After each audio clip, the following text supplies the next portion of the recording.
Good morning, everyone. Welcome to today's hearing.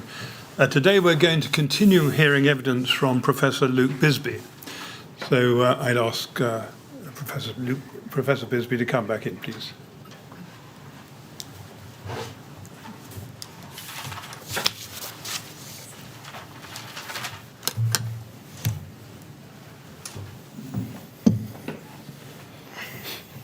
Good morning, Professor Bisby. Good morning. Ready to carry on with your evidence? I am. Thank you. Thank you very much indeed. Yes, Mr. Bennett. Thank you, Mr. Chairman. Good morning to you. Good morning, members of the panel. Professor Bisby, good morning to you. Good morning. Now, we had arrived, I think, at the point of examining the harmonisation of standards when we broke on Monday evening. What I'd like to do before we go back to that question, please, is to examine something that you said on Monday, which involves us looking back into Work Package 2 and exploring that in a little bit more detail, if I may. Sure. So that's what we're going to do. Can we please have the Work Package 2 report up on the screen? LBYWP 27001.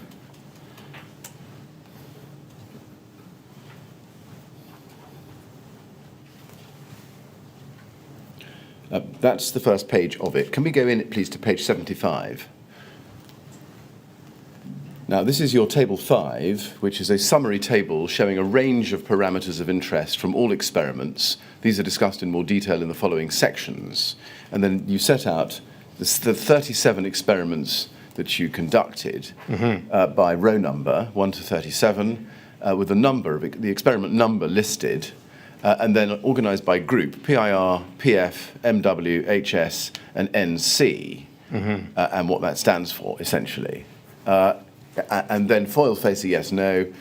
ACM fixing case, figure 8. We're going to come back to that in a moment. And then peak HRR, heat release rate, measured in kilowatts. Time to peak HRR in seconds. Critical time in seconds. Mass loss in percentage terms. Insulation mass loss in percentage terms. And then total heat released in megajoules. So that's how the table works. Am I right about that? Yep. Yes. Now then, if you go, please, to the bottom of page 74, the previous page, paragraph 439, you say this under the heading 7.2 Summary Results. Table 5 presents summary outcomes for each of the individual experiments included within this report. The initial 15 experiments that we performed have not been presented in this report because these were used to develop the experimental geometry and procedures employed for the remainder of the experiments, as well as to refine the choices of instrumentation types and locations. So is it correct that when you arrived at your conclusions, you took into account all of the outcomes presented in Table 5? That's correct. Yes. Now, let's go to Table 5 again, please. Next page, page 75.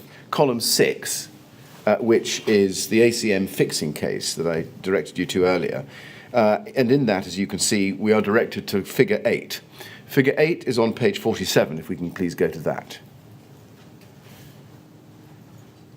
Now, for page 47, figure 8, is entitled, at the foot of the page, Schematics showing routing patterns and fixing locations on the inside face of the ACM rain screen sections, i.e. the ACM face exposed within the cavity for A, edge routed, B, edge and inside face routed, and C and D, edge routed and face riveted cases, all dimensions in millimetres, not to scale. You see that? Yes. Now, is it correct that fixing case B on the top right-hand corner of the page incorporated a number of routing lines? Correct. And you can see those, can we, in the top right-hand corner, blue panel with the lines across it? Yeah? That's right. In addition to the edge routing, there was a line or a series of lines routed across the face. Yes. And that exists in all of them, I think, doesn't it? In all of the fixing case B cases, yes. Yeah, yes. And in all cases, there is a vertical routing line. Correct, down the sides. Down the sides. Now, if we go down to page 48 and look at Table 3, this is entitled Overview of Work Package 2 Experiments Presented Herein and Parameters Varied Amongst Them. And then you can see the first is Celotex, cavity insulation. And there are some 12, I think, experiments, rows 1 to 12. Is it right that those experiments used all 4 types of fixing case, A to D, with RS5080 as the insulation material? Yes. I'm just looking at the ACM fixing case column. Yes. Yes. And, yeah, indeed. And of those 2, only 2 were done without a foil facer, namely rows 3 and 4, where there's an N. That's right. Right. Why was that? What was the reason for using the 4 different types of fixing case in experiments incorporating only the RS5080 rather than any other type of insulation? Just to keep the number of experiments down to a reasonable level. We could have. There are so many factors that we are looking at in this experimental program that to do every combination with every other combination would have meant hundreds of experiments. And you have to keep in mind, performing a single one of these experiments takes about a half a day. A half a day of about, a minimum of 3 and up to 5 or 6 people's time.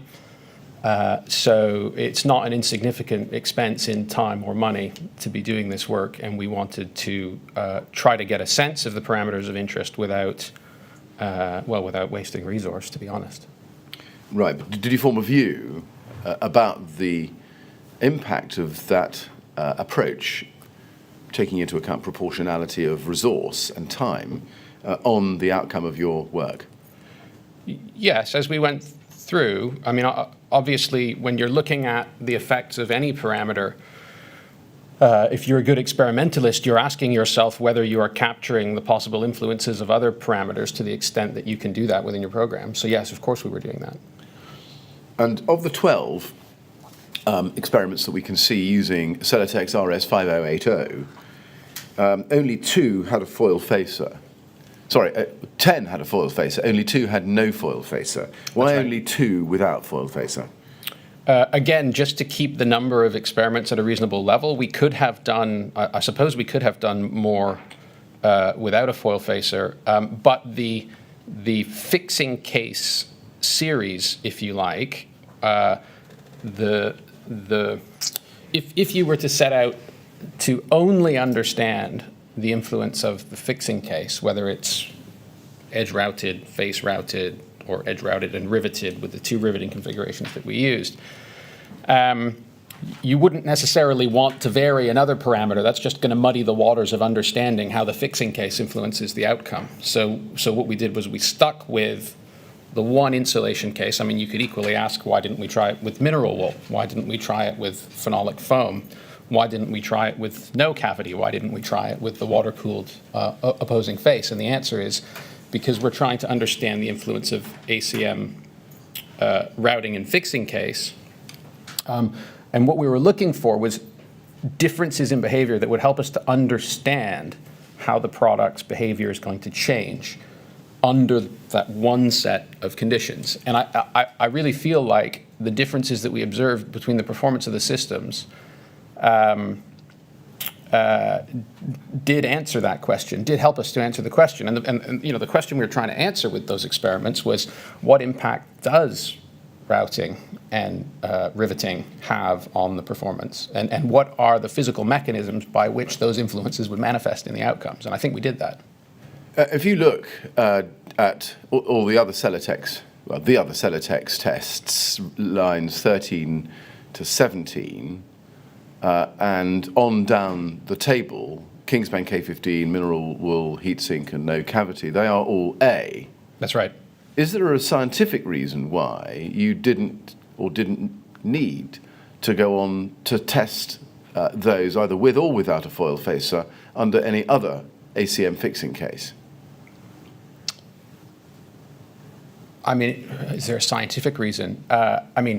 Insofar as we felt that with the insulation, the opposing face condition that we had used, which was the Celotex insulation, the 5080 with the foil, that we had sufficiently understood the influence of the routing and fixing condition. So there, I don't think for an instant that the conclusions that I've drawn about the way the fixing condition influences the outcome would change at all if I were to use some other insulating case. I suspect that if we had performed those experiments with or without foil with the Celotex, with or without foil for the Kingspan product, or indeed with or without foil for the mineral wool, that the influence of fixing case that we would observe would be the same. I don't think we'd see any difference. I mean, if the inquiry, if the chairman wants to insist that we do those experiments, we can do those experiments. I'm not sure my colleagues would be very happy about that, but we could certainly try. No, but really what I'm after is whether you can in your opinion, could tell us that it would be scientifically unnecessary. I believe it's scientifically unnecessary, yes. Now, could we go back to page 75, please? Table 5 again. Page 75. Table 5, thank you, yes. This is the summary table. Is it right that the results for fixings A, B, and D were similar? Or comparable? From A, B, and D. D. In broad terms, in that all three of those cases, just thinking back to the diagrams, all three of those cases resulted in escalation to full involvement of the ACM, yes. Insofar as that's the case, they were similar, yes. Yeah. Is it also the case that the results of your testing showed that the results for experiments using fixing case C were better than all the other cases, save for heat sink and no cavity? That's correct, yes. Yes. And looking at the results for C in Table 5, that's rows 9 and 11, did the ACM sustain flame? The ACM did, yeah, there was melting and dripping of polyethylene and flaming. Even with fixing case C? That's correct, yes. Right. And was there migration of the polyethylene? Yes. But was it limited in any way? Less so than in the other cases, yes. Can you quantify that? By looking at the masses lost from the ACM, I'm sure we could. From memory, I can't, but I'm sure we have the data. Whether those data are in the report, I can't remember, actually. Is it the case that, could you say that the migration of the polyethylene was more limited? From memory, what I would say is that the migration of the polyethylene whilst the line burner was in place, so in the initial 4 minutes of heating, was broadly similar. But that beyond that point, once the line burner was removed, there was less migration of the polyethylene from the ACM, yes. And did the insulated cavity accumulate heat, or did it not? It depends what you mean by accumulate. Yes, there's a fire. There's a fire in the cavity, so the cavity is going to get hot. Yes. Yes. Now let's go, please, to page 79, paragraph 449. You say there, the following initial this is 448, I should say. The following initial comments can, however, be made on the basis of the data presented in Table 5 and in Figure 30 to Figure 34. And then 449 says, not all experiments progressed beyond a critical time and grew to achieve full involvement of the ACM. For example, experiments with no cavity, with a heat sink cavity, and those in which the ACM was riveted at its base, fixing case C in Figure 8, did not progress to full involvement of the ACM. In these cases, the peak HRR, insulation mass loss, and total heat released were, as should be expected, much less than in all other cases where full involvement of the ACM occurred. Now, that's what you say there, and let's go, in addition, please, to page 111, Figure 58. And that's entitled Mass Loss of ACM Measured During Baseline Experiments on Cladding Arrangements Using Celotex RS5080 for ACM Fixing Conditions A, B, C, or D. And then you identify the experiments, and in particular 36/40, which I think was fixing condition C, wasn't it? I'll have to take your word for it, but if that's what the table says, then yes. And just looking at the table above it, there's a key, and fixing condition C is a long dash followed by a dot. Correct. And you can see, is this right? You can see that the graph, the chart, shows that instead of dropping away, it shallows out and moves across. Yeah, and so those 2 lines are 2 experiments. So the experiments were run twice. Indeed, and are those that run across at around about just over minus 200 mass loss in grams, those done under fixing condition C? That's right. Right. Yeah, so this answers the question you asked me before. Yes. Yes, so thank you. Then let's go to page 112, paragraph 583, where you say, the change from fixing condition A to fixing condition C, which essentially entails installing 9 aluminium rivets through both faces of the ACM panel over its lower third, results in the cladding arrangements tested never, in italics, never growing to full involvement of the ACM. This can be attributed to the fact that the rivets mechanically hold the aluminium skins together, provided that the rivets remain in place, and prevent opening up of the ACM's aluminium skins. This reduces the exposed surface of the area of PE that can burn, and also discourages mobilization of molten PE into the drip tray. This slows the supply of fuel to the pool fire burning at the base of the ACM and prevents escalation in our cladding system configuration and for our ignition source. Now, the first is that evidence in that paragraph still your evidence, Professor? Yes. Yes. Let's then go to the transcript, please, for Monday this week, day 290. And let's go within that to page 34.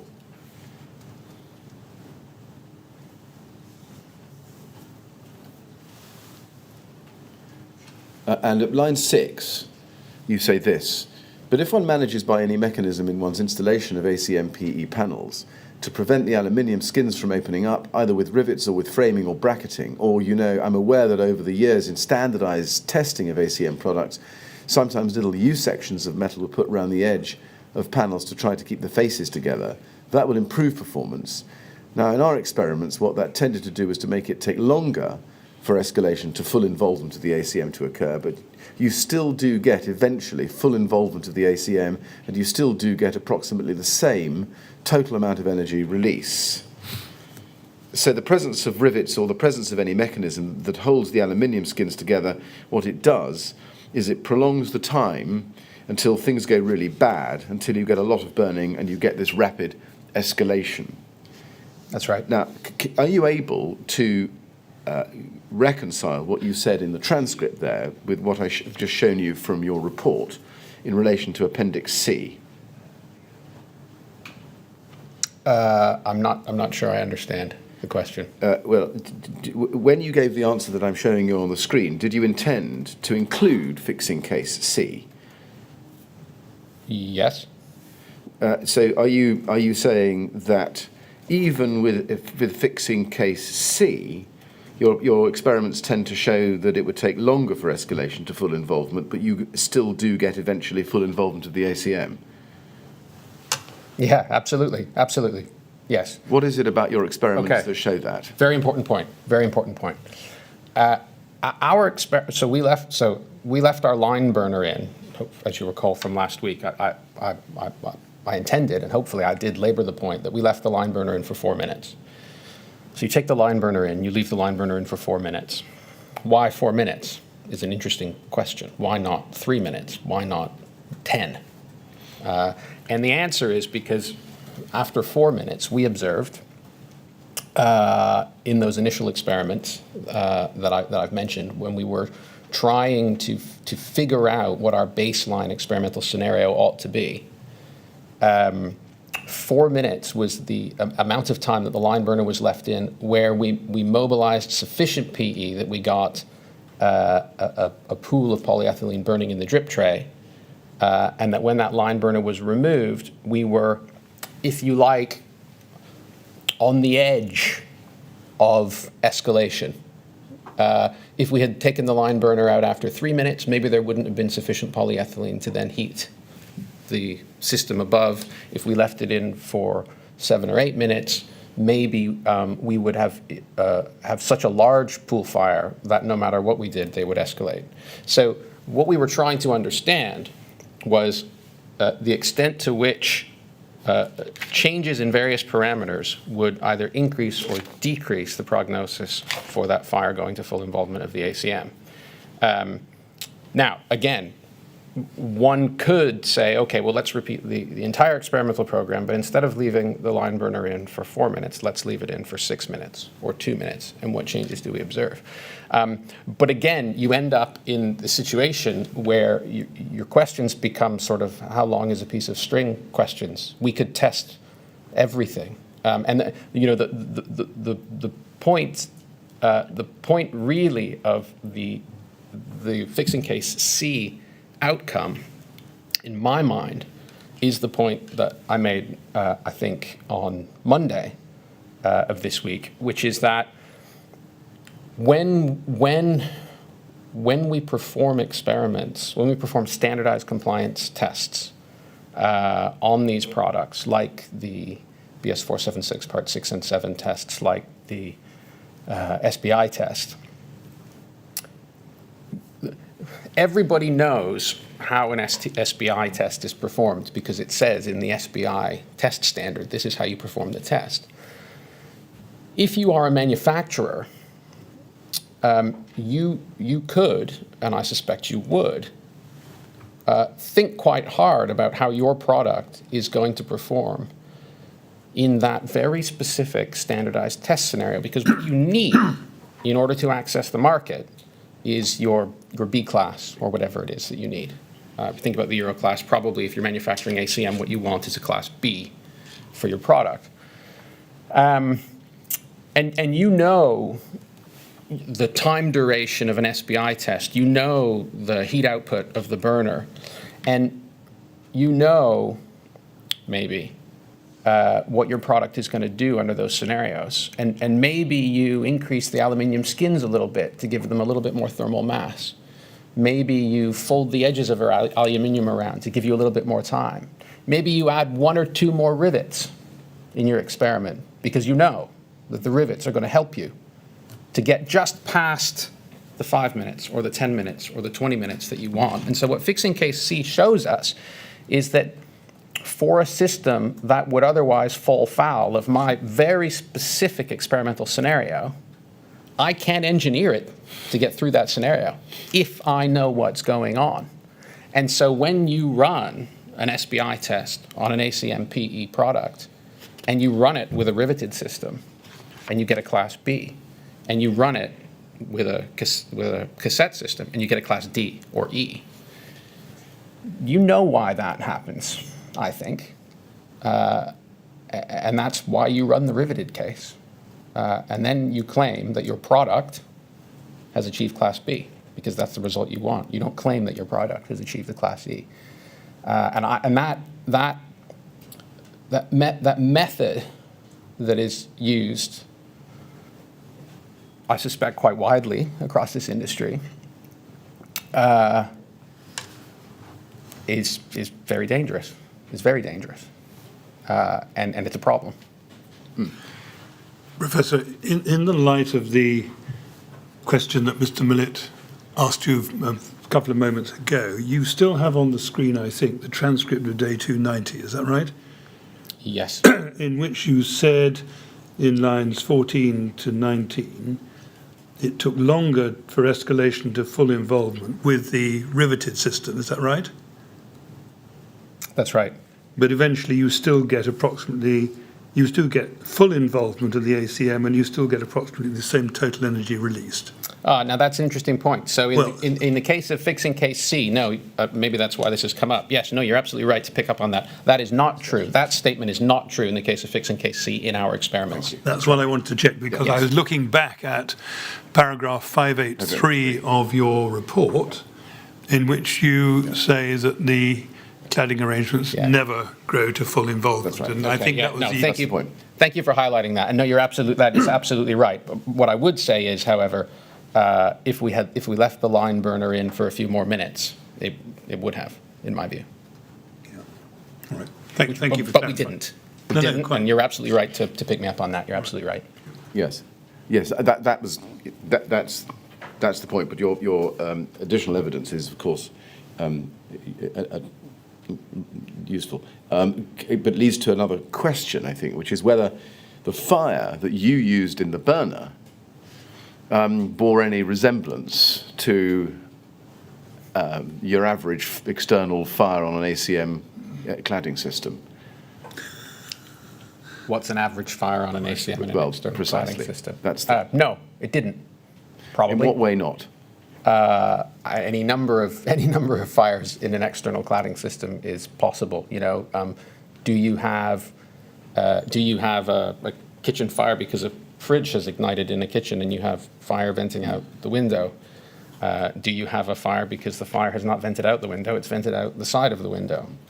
Do you have some children playing with matches? Do you have some rubbish that's been set on fire, as occurred at Knowsley?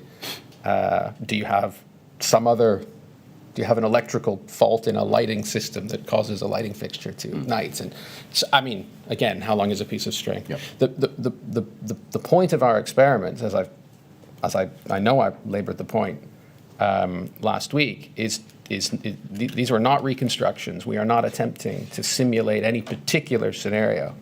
We're attempting to understand what happens under a scenario that we have chosen semi-arbitrarily. And I think that's a really important point. You say semi-arbitrarily. You've got a line burner in there for 4 minutes. Mm-hmm. Does that represent any kind of minimum or positioning in relation to the kinds of heat that you would need to generate the fires that you get in your experiments?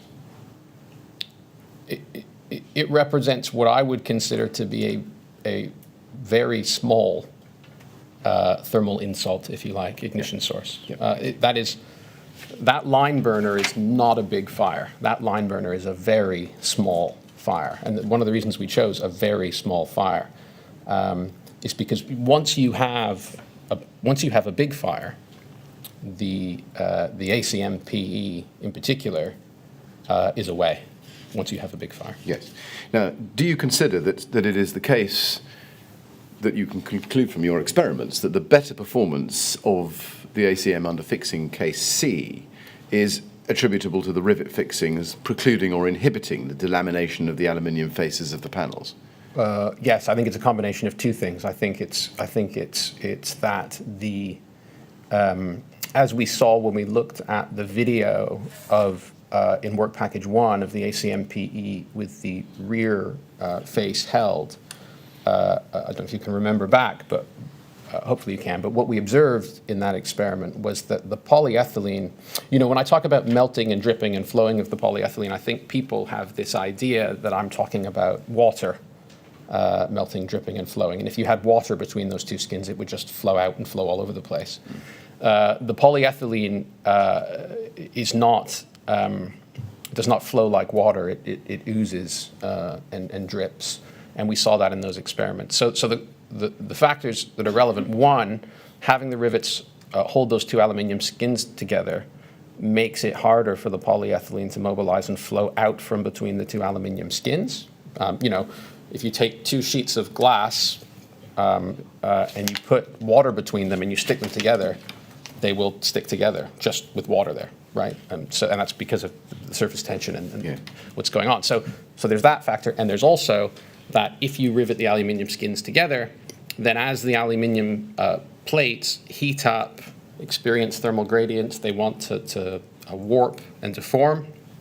As they warp and deform, we observed in our experiments, and I think you have to expect it, once the polyethylene can no longer maintain adhesion, you get them kind of opening up against each other, and you get large gaps form. And if you get a large gap form, and you get air in between the gap, then now your polyethylene doesn't need to mobilize to burn. It can burn in the gap. So there's those two factors. It's the mobilization and the opening up that causes the fire to escalate. Professor, can I just, sorry to interrupt again, can I just ask you this? Looking at the figure 8, which is the schematics of your testing regimes, I note that in the case of both fixing case C and fixing case D, there were a number of rivets. I think the most interesting one probably for this purpose is fixing case C, where you had 9 rivets all at the base of the plate. Mr. Chairman, can we just have that up on the screen? You may have it, but it's I do page have it, 48. but, I don't think it's generally available. Page 48. Is 47, I apologise. 47, figure 8. You got that up yet? Back a page, 48, 47. Yes.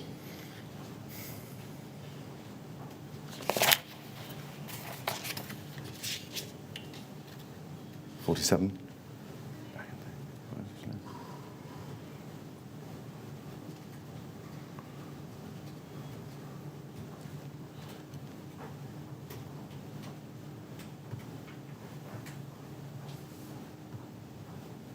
Mr. Chairman, I'm sorry about that. No, don't worry. I've interrupted you. And Well, we've got it now. I've now got it. We can see that in fixing case C, you've got 9 rivets at the bottom of the plate.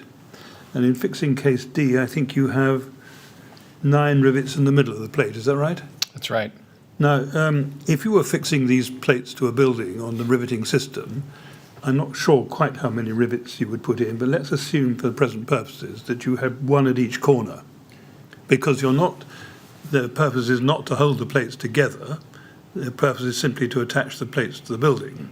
On a real building, yes. Yes. Do your experiments and these configurations enable you to express any opinion about the way in which a plate fixed with 4 rivets, 1 at each corner, would perform? No. In specific terms, no. But of course, I think it's quite unlikely that on a real building you would have a panel that's a half a metre by a metre anyway. You'd probably have much larger panels on an actual building. Yeah. And then, with scale, potentially changes everything.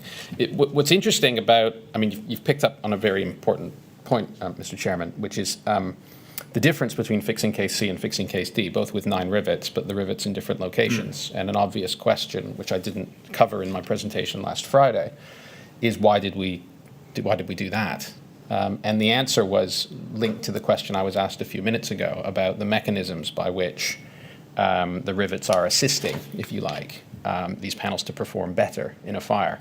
And the rivets in fixing case D were moved up because we were interested in seeing the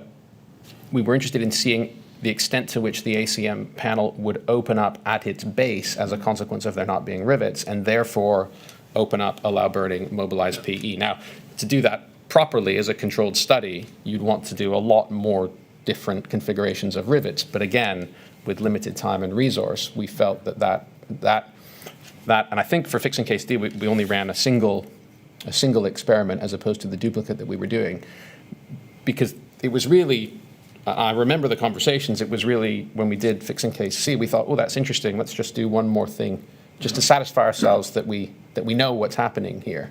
And after we did it, we were satisfied that we did understand what was happening. Yes, the impression one gets is that fixing case C demonstrates that any mechanism which holds the 2 aluminium skins together is effective in reducing the amount of combustion of the PE. But of course, the configuration of the rivets in fixing case C involves quite good fixing of the bottom of the panel. Quite closely spaced rivets, yes. Quite closely spaced rivets, exactly. Whereas if you had the rivets placed much further apart, you might find that it wasn't as effective. Yeah, one way that could have been done, and again, I hesitate to suggest we should perform more experiments, because I do think we understand everything that we need to understand, would have been to do, if you like, fixing case A without edge routing the panel, and just have, because the white dots you can see on these diagrams are the through bolts that attach the ACM to the aluminium frames. And if we had done simply that case, then we would have seen what is probably a more realistic situation to what would be on a building. But again, with the panel size and there's all sorts of subsequent questions. So the aluminium frame to which the ACM plate is fixed is going to provide some rigidity and prevent deformation. And so that it's much too complicated to try to say this is representative of a building. It's not representative of a building. It's interrogating mechanisms in physics, and that's the point of it. All right. Thank you very much. Yes. And does that tell us that there may well be some riveting configurations, such as fixing case C, which will perform much better? Yes, and some that will perform much worse. Yes. Now, I mean, I think it's an important point. I'm not suggesting for an instant that people should be encouraged to use ACMPE, but just rivet it.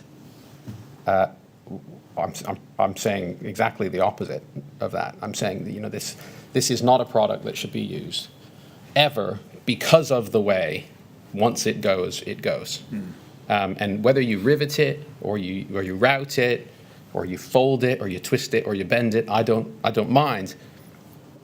It has a core of polyethylene, of unmodified polyethylene, that will burn a lot. And whether or not it burns a lot in a standard testing scenario where the specific configuration used has been engineered or gamed, if you like, in order to get through the test is not the right question.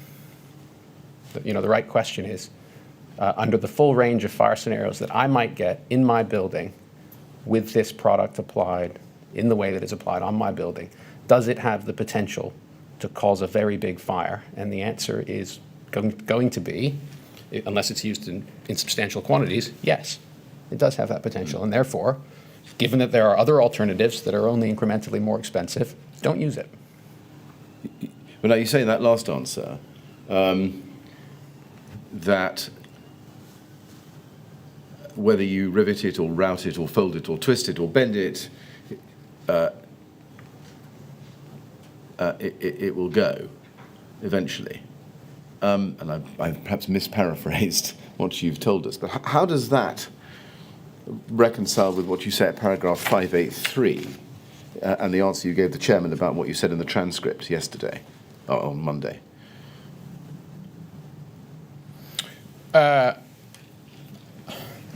Okay, maybe I'm being slightly too definitive. It will go. If you don't have a fire that is sufficient to make it go, then maybe it won't go. Sure. But the kinds of fires that we imagine when we think about external fire spread on buildings, the kinds of fires that Professor Torero has expressed previously, we need to assume that there's a probability of one, that we will get this fire. As a designer, we're required to assume that we will get a fire. That's why we're designing the building to resist fire. If we could assume that there isn't going to be a fire, then, all of this is a bit moot. But given that we have to assume as designers that there is going to be a fire, the fire that we are going to get is going to be a more onerous fire than our little line burner that we've used in our experiments. Mr. Millett, I'm sorry to interrupt you yet again, but I think it's quite important that we get the transcript right on page 27, line 8. Professor Bisby is recorded as having said the answer is going to be unless it's used in substantial quantities, and I'm pretty sure he said or meant insubstantial. Unless it is used in insubstantial exactly. quantities. And yes. That is an important distinction. So we can get that corrected, I think. It can be corrected right now, I think, in the transcript. And obviously the word insubstantial is subjective. Yes. Now, can I take you back to page 75 then, please? Same report. Table 5. And you can see fixing class or fixing case C, rows 9 and 11. That's experiments 36 and 40. And if you go to page 77, please, you can see figure 31 there, which are the peak heat release rates. And page 111, just have that in front of you first of all before I come to the question. You see at figure 58 on page 111, the mass loss of ACM measured during the baseline experiments. And we looked at that before. Going back, if we can then, having shown you that, to page 75 and table 5 on that page, you can see the heading for peak HRR. What does that tell us? What does that statistic tell us so far as the fixing case C is concerned? Peak heat release rate in the context of these experiments is actually not that useful a metric, it should be said.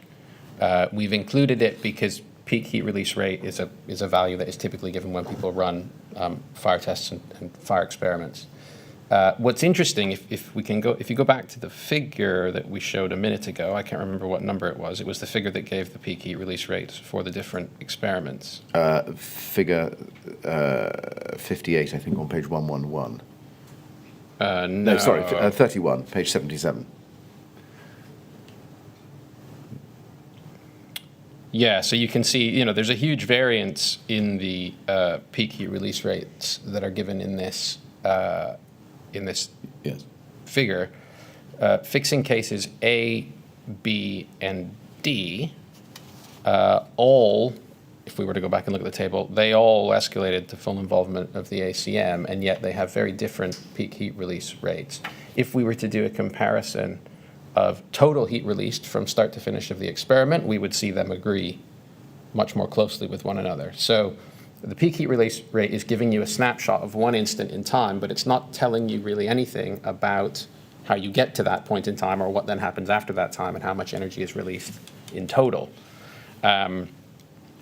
What's interesting about figure 31 is the fixing condition D case, because in fixing condition D, which is the case where you have 9 rivets sort of halfway up, or 1/3 of the way up the panel, it progressed much more slowly. So it took longer to escalate to full involvement of the ACM, if I remember correctly.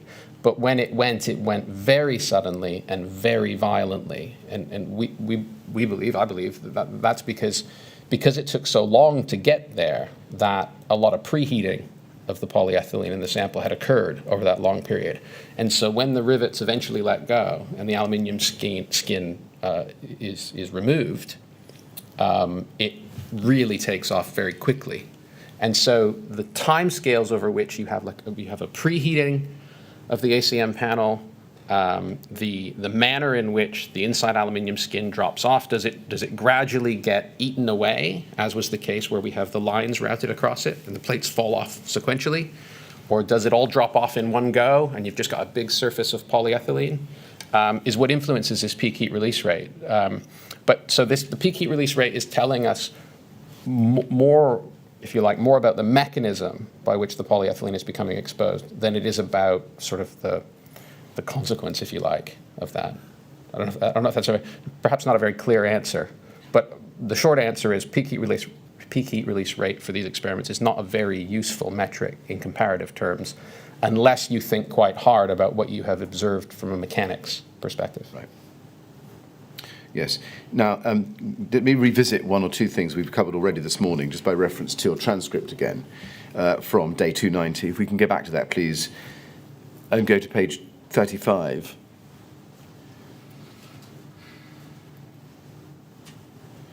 And this covers ground I'm afraid we covered this morning, but just to complete the picture on it. You say at line 1 there, the fact that riveted systems are apparently able to achieve a Class B result in the Euro classification system when tested in an SBI, but a cassette system does much worse. What's interesting about that is that if you let an SBI test run with a riveted system, my expectation is that eventually you would see the same result. It's just that because of the timescales that are involved, you don't necessarily push the panels to that point. Now, given your results and your conclusions from your experiments with fixing case C, as we've now seen, why would your expectation be that you would see the same result? If you let an SBI test run for long enough, eventually it's going to get to that polyethylene core. And that polyethylene core is going to burn, it's going to release all its energy, and the fire is going to escalate, going to get big. I mean, thinking about fixing case C, isn't it the case that it doesn't necessarily follow that an SBI test on a panel in a riveted system would lead to full combustion? I mean, nothing is certain in life, but I think it's probable. I mean, the line burner that we used, I think is 30 or 40 kilowatts. In an SBI, I think you've got 100, 300 kilowatts. You've got a bigger source. Bigger source left for longer. I think it would go. I mean, I believe there's some evidence that later attempts to achieve a B result, even with a riveted system, were unsuccessful. Well, I can't remember where that evidence is. And then if we go back to your report, please, at page 112.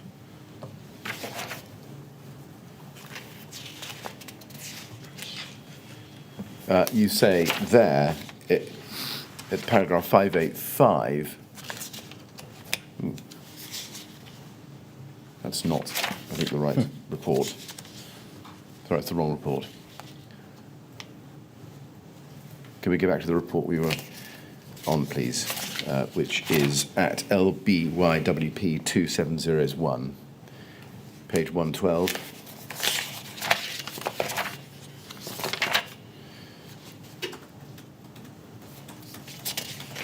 Thank you. Page 112, paragraph 585, and you say in the last sentence, thus the potential benefits of riveting are not always realised, and indeed under some circumstances riveting may actually result in more severe burning, eventually. Do you consider that the results for fixings A and B were broadly similar?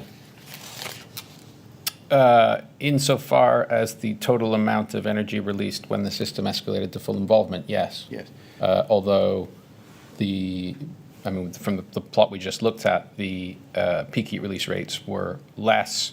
I'd have to look at the data to look at the time to escalation to know how that varied.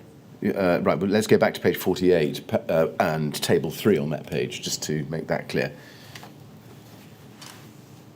There it is. Does this show that the differing extent of the routing doesn't affect the results? This table doesn't have the results in it. I think it's the next, or a different table that we need.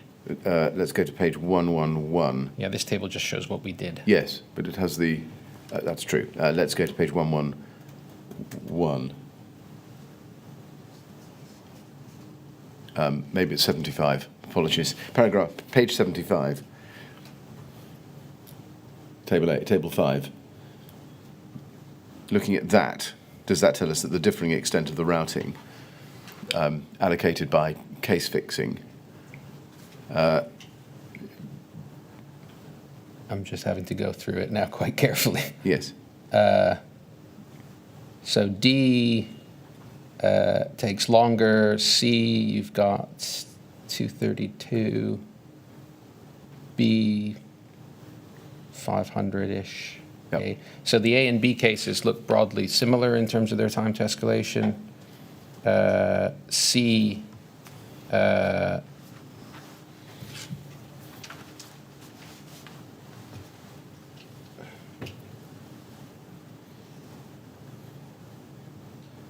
C is pretty variable. D, yeah, C doesn't go to escalation. Sitting here looking at it, I don't know, I'd need a bit more time to go back and make sure I'm looking at the right data.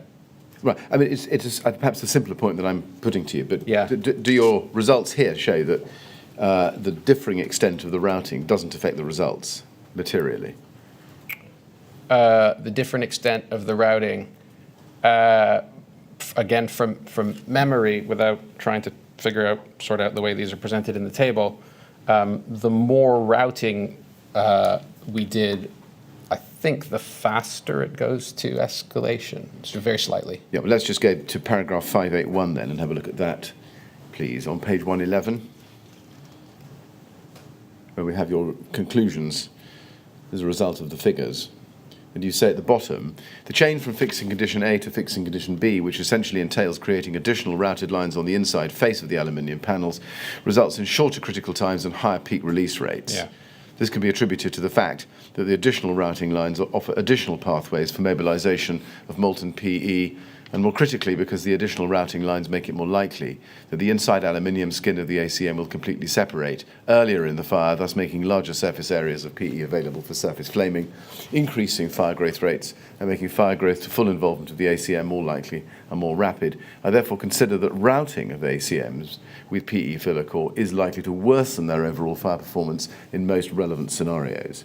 That's right. That's why we did case B, was to check that hypothesis. Yes, thank you. Do you consider that the propensity of the polyethylene core of panels to ignite and to sustain fire growth in the way that you've observed in your experiments is linked mainly to the delamination of the panels or some other factor?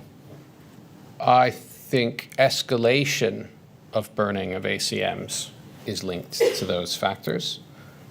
In work package 1, our results demonstrated that the ignition of the ACM for our little 100 by 100 millimeter squares was not very strongly influenced by whether they were through fixed, which would be more representative of a routing condition, or rear fixed, which would be more representative of a cassette condition. So in terms of the prognosis that they will start to burn locally, that you will ignite some PE core, I don't think it's that significant an issue. In terms of the extent to which that fire will get big, to use lay language, I think it is important.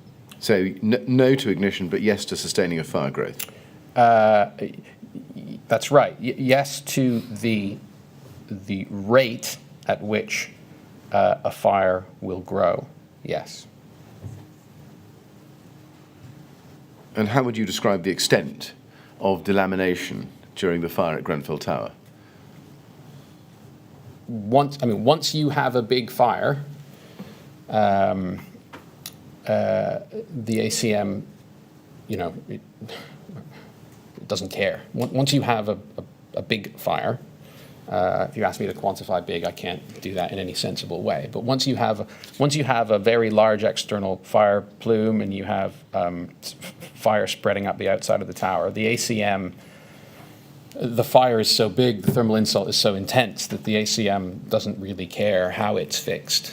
It has no, the polyethylene's coming out at that stage, regardless. Yeah. Now, having covered quite a bit of the ground this morning on this point, looked at in the round, would you say that using fixing case C for 100% polyethylene ACM would allow it to comply with the functional requirement under regulation B4 or not? Again, never say never. My gut instinct is to say absolutely not. I absolutely don't agree with that. Regulation B4 requires us to adequately limit the external spread of fire. If you have ACM PE used in anything other than in insubstantial quantities, I don't think you can be confident that you've done that as a designer.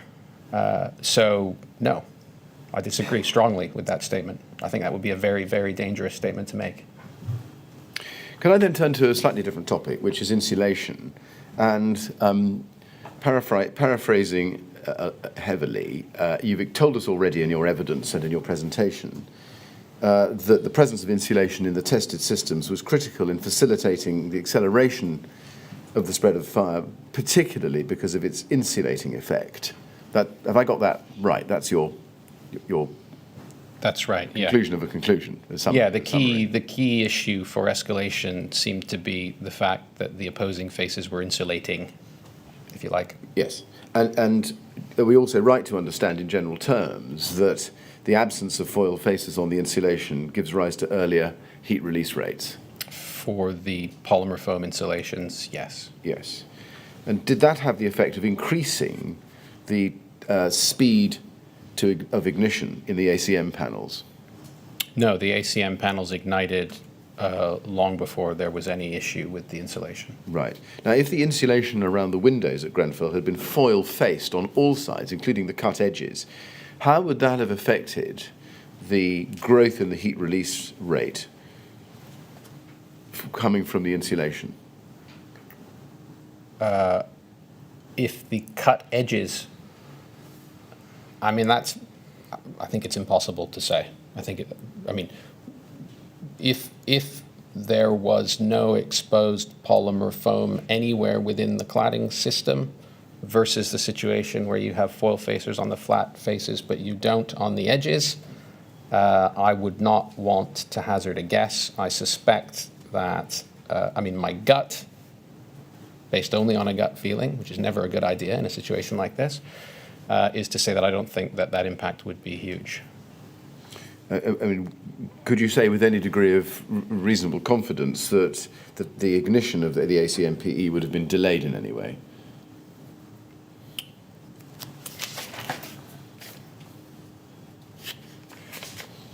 For the fire at Grenfell Tower? Yes. No, I don't think so. Well, is it the case that if non-combustible insulation had been used, and I use the expression non-combustible in the sense anticipated by approved document B, fire spread through the window surrounds would have been delayed? Potentially, but not substantially, I would say. Again, you're asking me to speculate in an area where I've said it's very dangerous to speculate, so I'm a bit uncomfortable with the question. But maybe. Maybe. And I'm assuming that if I asked you to quantify the maybe, I would say that I can't. You would say you can't. Now, let's then turn to where we had left off on Monday evening, and I want to go back to the harmonisation process in the early noughties. Can we go back to your Paths to Grenfell report, please, which we will find at LBYP2701. And I want to go, please, to page 117, paragraph 609.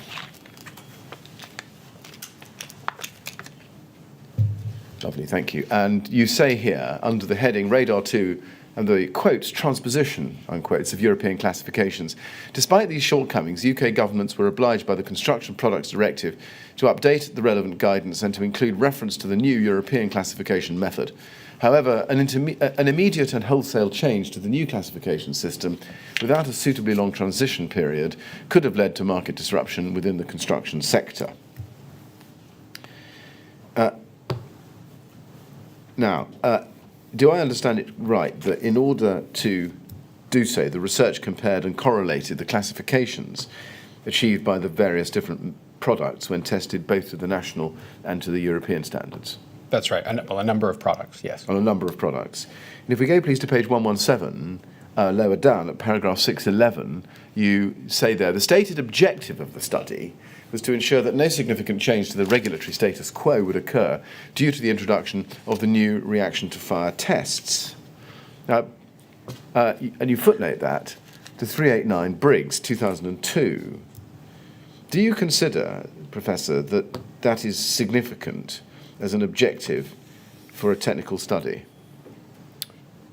Well, it's important to say, it's probably important to say that quote comes from Briggs 2002. Briggs, from recollection, was the gentleman who worked for Warrington Fire at the time, who had been commissioned to perform the radar study. I don't know if Briggs was in the room when the decision to undertake the work was made. So that's Briggs' assessment of what the objective was. Whether that was the objective, we would have to ask Mr. Briggs.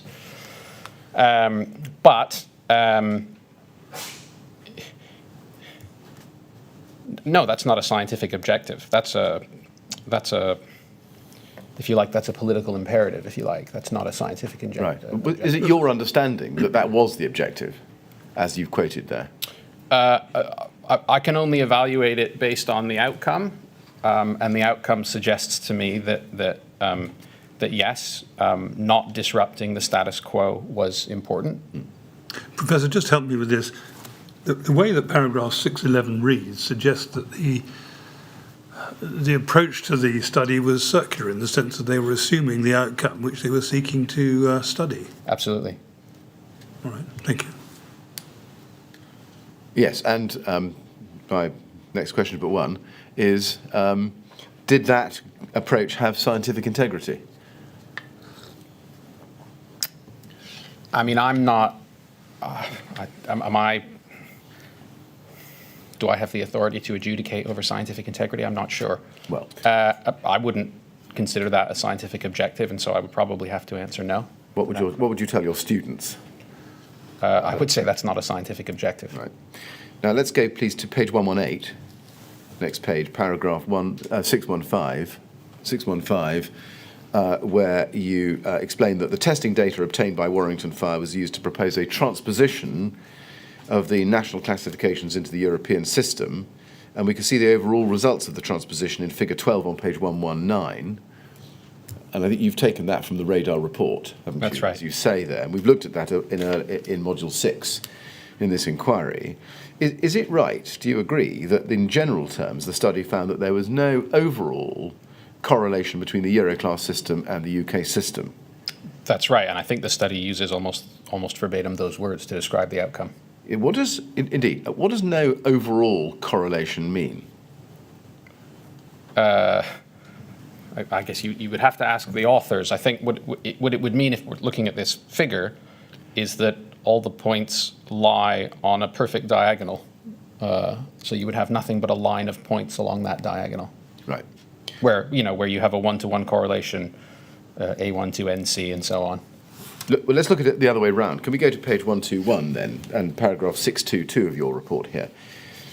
And you say there, under figure 13, however, to highlight the lack of true equivalence, and you've put that in italics, the lack of true equivalence between the European method and the national class method, the guidance noted that national classification did not automatically equate with equivalent European classifications as shown in figure 14. Now, what do you mean there by true equivalence? That if you test a product, for instance, and you achieve a class B, that doesn't, looking at the table above, that doesn't necessarily mean that if you tested that product to the national class, the British class as it's called in this table, that you would achieve class naught. You might achieve something else, or vice versa. If you tested a product to class naught, you might not achieve class B, you might achieve class D or worse. But is true equivalence, well, what do you mean by true equivalence? What I essentially mean is there's not a one-to-one correlation between in this table. I mean, is there any equivalence between the national and the European classifications? There might be a coincidental one. Can you tell us? It might be that a product that achieves class naught does achieve class B, or vice versa. Right. But there's no scientific reason why I should expect that to be the case. That would be a coincidental thing. You might get lucky, so to speak. Well, just by doing a test under 476 Part 6 and 7 and getting a class naught, and then testing it under the European regime. It might just happen that you end up with the correspondence working in that case for that product. But as you say, you might just get lucky. I think you would be very hard-pressed to say that the reason that you got the same result is because of any fundamental physical truths that those testing methods have interrogated, if you like. Now, we know, following this work, that approved document B 2002 carried amendments to recommend that the external surfaces of walls on tall buildings could be either class naught or class B S3 D2 or better. Yes? Yes. I'm summarising. Yep. What became diagram 40. And they're posed as an alternative. Are you able to explain? Are you able to explain whether there's any integrity or validity in the way of presenting these two classifications in that way?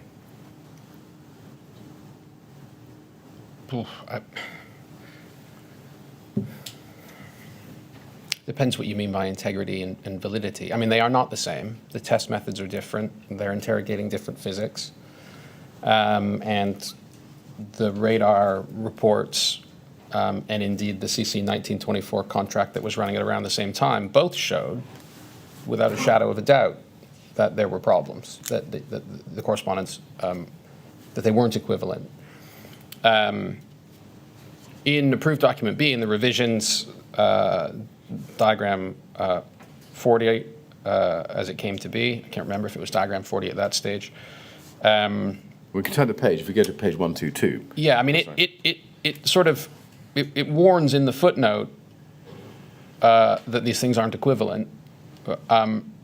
Using class naught and class B as alternatives within the diagram, I do consider to be problematic because for certain products, a class naught for certain products, a class naught might be a class D. And if one presumes that the European classification system is intended to prevent hazards, then I think that begs a question. How can that be? How can it be that we're demanding class B, but we would be happy with class naught when class naught might be class D? I think there's clearly a problem here for certain products. Now, if we go to paragraph 617, page 119, 617, you,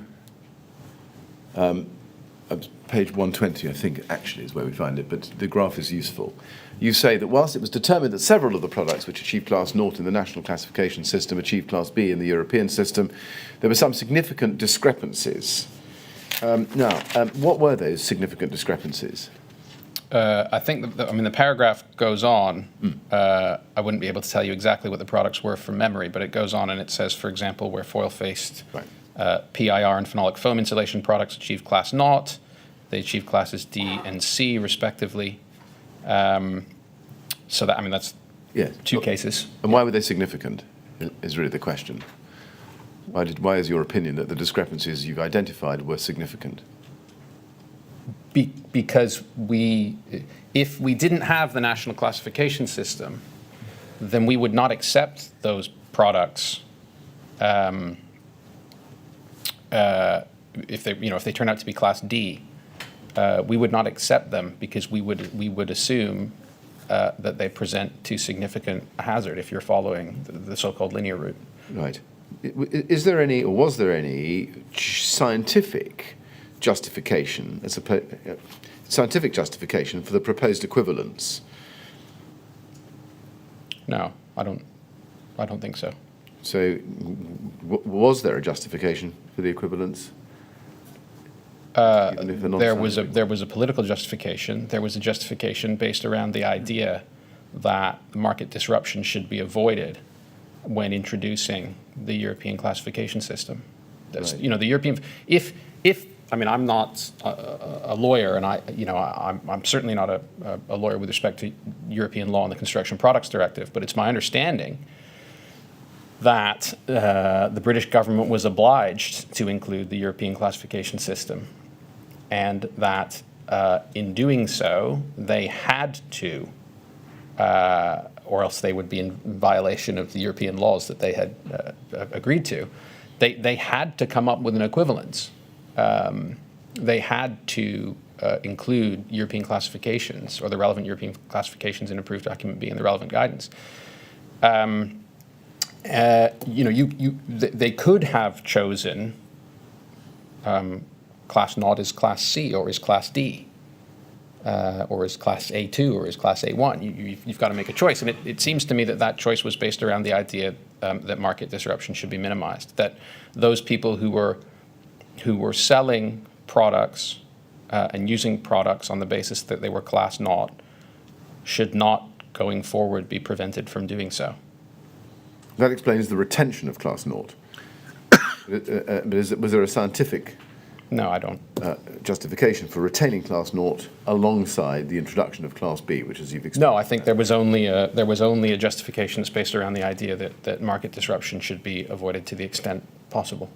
Now, I want you to go with me to what Dr. Smith of the BRE told us about these discrepancies. And if we go, please, to day 235.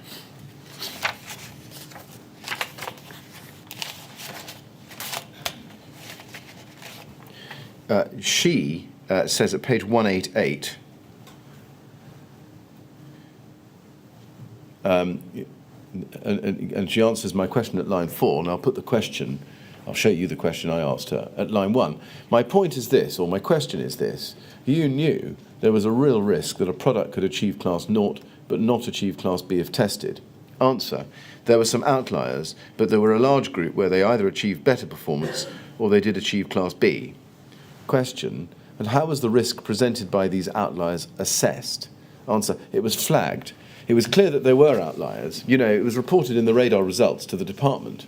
Question: was there any error factor built into the transposition process to cater for the 28% of outliers? You call them outliers, but 2 out of 7. Answer: yeah, but they were when you look at the whole grouping for Class 0. Insofar as, we couldn't alter the classification limits, there's no scope to vary those. You basically had to come up with some kind of correlation, and I sat here now, don't know how else you could have done that, because, and then she says at line 24, given the two regimes are completely different, you're never, let me turn the page please, you're never going to get 100% correlation. You're just not. Now, I've shown you that. Do you consider, Professor, that the risk presented by the outliers should have been addressed in some way over and above being flagged? Yes. And how would that be done? By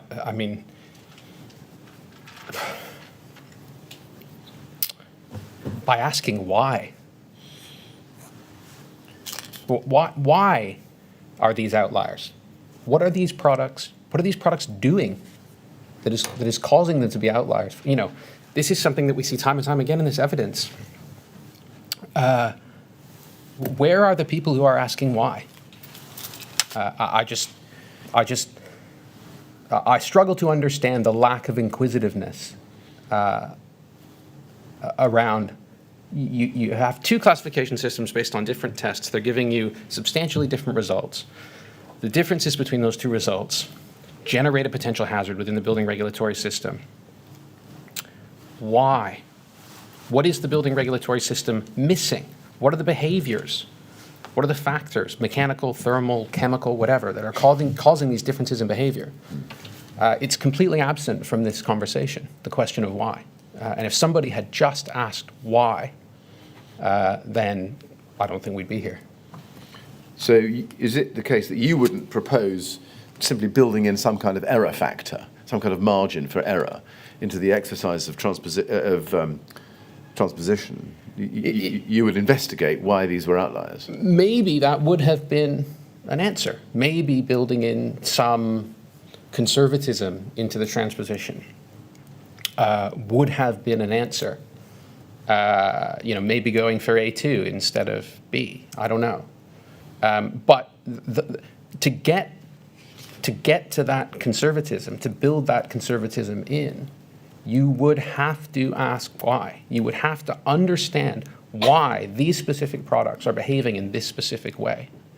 And only then could you know with any certainty that the conservatism that you've built in is actually sufficient, is actually going to eliminate these hazards to the extent that you can. You could have done that, but you would have had to understand what was going on. You would have had to ask the question. And I've seen no evidence that anyone really did. It seemed that people sort of shrugged their shoulders and said, this is the best we can do. Yes. Now, Mr. Chairman, we haven't quite finished this line of examination, but it will take a little longer than 5 minutes, I think, to finish. Not much longer, but a little bit longer than 5 minutes to finish. Well, I'm in your hands, Mr. Millett. Would you like to stop there? No, I think let's. I would like, if I may, to finish it, if it's possible. All right. We can. Well, I'm sure that Professor Bisby can cope with another 5 minutes. It's fine. Yes. Now, there's another aspect of the Radar 2 testing then that I want just to explore with you. Dr. Smith was examined about some comments that she'd made in a BRAC Part B Working Party meeting on the 10th of May 2001. And let's just have that up. It's CLG 407308, please, page 7, paragraph 5.7. The panel has seen this before a number of times during Module 6. And Dr. Smith was on the panel in an advisory capacity. And underneath Radar 2 reaction to fire, top of your screen, she's recorded as saying this. Dr. Smith explained that for Radar 2 there had been 60 back-to-back BS and PREN tests with wide variations in results. Dr. Smith explained that one problem was that there was an uneven distribution of products submitted for testing. Since PII is 50% industry-led, industry sent in the products that it wanted to send in. There is a natural reluctance by industry to put in poor-performing products. Now, she was asked, and I'll just give the reference, date 235, page 179, line 20, whether, to her knowledge at that time, the radar work or the meeting considered whether the data set used to transpose national classes to Euro classes was fairly representative of what was on the market in the United Kingdom at the time. That was what she was asked. And in summary, her evidence was that she thought there would have been discussions. And my question for you is, should the representativeness of the products submitted for testing have been a material consideration in a study of this kind? I believe so, yes. In other words, should there have been an examination of whether, for example, some of the outliers that Dr. Smith described might be the most commonly used products on the market? Yes. And is there any other reason why there should have been an examination of the why question? I mean, if it's your job to write building regulations, then you need to make sure that what you are doing is representative of what is happening in the world. And if you don't, then you're not doing your job. Then let's go against that background to approved document B, which, if we go to page 122 of your report, if we can just go back to your report, please. That's the Path to Grenfell report at LB YP27001, page 122. We can see diagram 40 that we looked at earlier. We didn't examine the footnote, note 1. Let's do that. If we can have that expanded, please, so that everybody can see it clearly. I'll read it to you. It says, if we can expand that. Thank you. The national classifications do not automatically equate with the equivalent European classifications. Therefore, products cannot typically assume a European class unless they have been tested accordingly. Now, looking at the words do not automatically equate, do they equate at all, in your opinion? I mean, as I've said, maybe sometimes by coincidence. Is it technically accurate to refer to the equivalent European classifications? I mean, given that it says that they don't automatically equate, then I agree with you. The immediate use of the word equivalent is a bit incongruous, yes? Well, that, as a matter of language, one can debate that, of course. But would you say that Class B is equivalent to Class 0? I mean, in reality, no. When you say in reality, do you mean? In terms of how we would expect a product to react in the case of fire, then no. Thank you. But they're not even conceptually the same, are they? Because the tests are different. That's right, yeah. So to talk in terms of equating, whether automatically or otherwise, to equivalent European classifications, one's using language which suggests that they are conceptually that they may conceptually equate in some circumstances, whereas, as you've already said, they may equate, but only by a matter of coincidence, and not conceptually at all. That's right. I mean, I would read this language as saying the European classifications that are deemed by Radar 2 to be equivalent, as opposed to the fact that they actually are, if you see what I mean. Yeah. One could argue that Radar 2 had deemed them to be equivalent, in a way, in their table. I mean, obviously, there's no true equivalence in physical terms. No. Yes.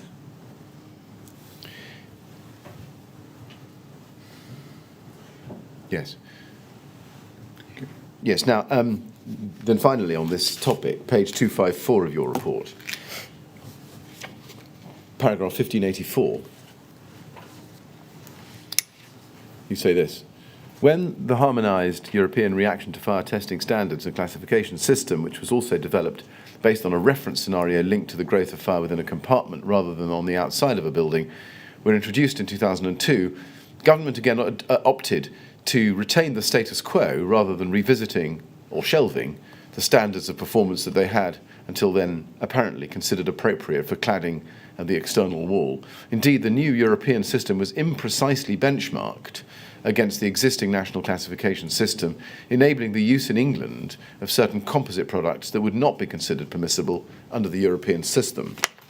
In the context of meeting its European obligations, whilst not disrupting the status quo by placing new constraints on English industry, for government, this decision was a technical solution to a political problem.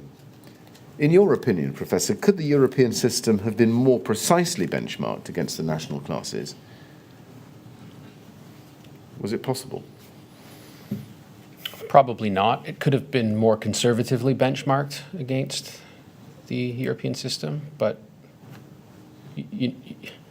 the idea that you could somehow make two different sets of tests interrogate precisely the same physics is, I think, unlikely. And is it your opinion that the national standards should, during this period, at the very least, have been revisited, if not shelved? Absolutely. Mr. Chairman, is that a convenient moment? Have you got to the end of your topic? Yes. Then it is. Thank you very much. Yes, well, we will now have a break, Professor Bisby. We'll stop there. We'll resume at 20 to 12, please. And again, please don't discuss your evidence while you're away from the room. Certainly. Thank you. Thank you very much.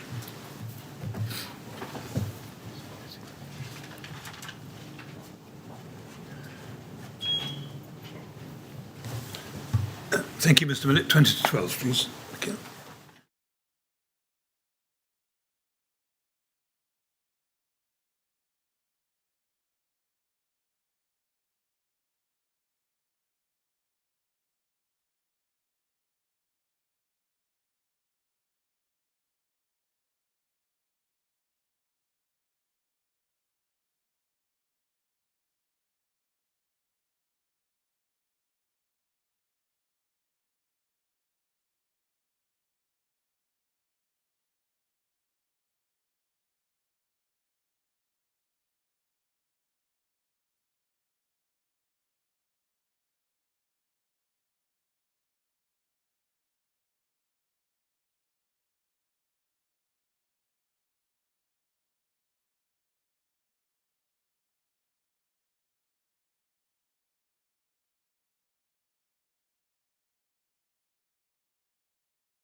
Would you ask Professor Bisby to come back in, please?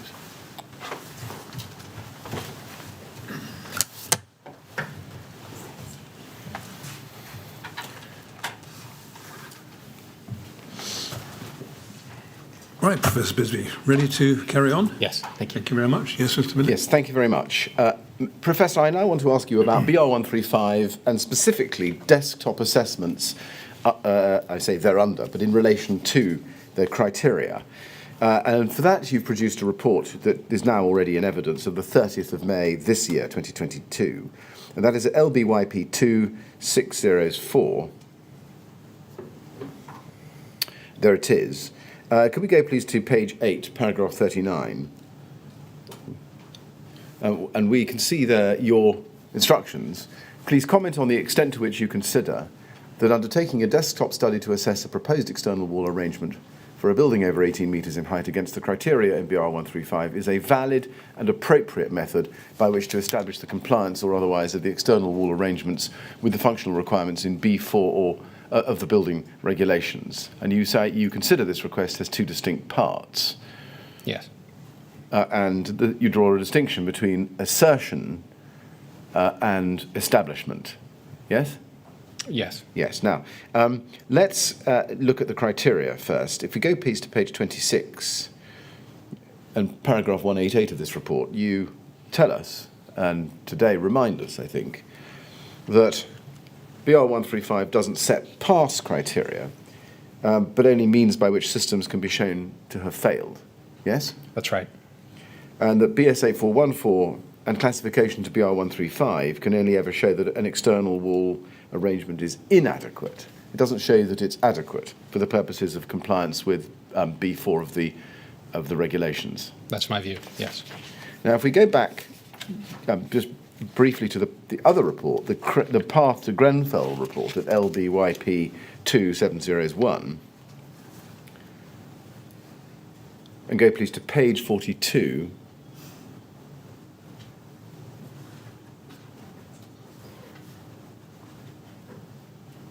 Paragraph 207 there on the screen in the middle, you say this: the extent to which the pass criteria, you use the word pass in quotation marks, in BR135 represent conservative assessments of the performance of external wall and cladding systems as regards the likelihood of such systems leading to unacceptable external upward vertical fire spread when applied on real buildings, is very difficult to assess quantitatively.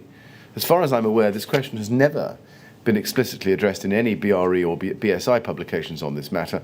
This is to say that I'm not aware that the real-world rationale for the chosen performance criteria in BR135 have ever been clearly articulated.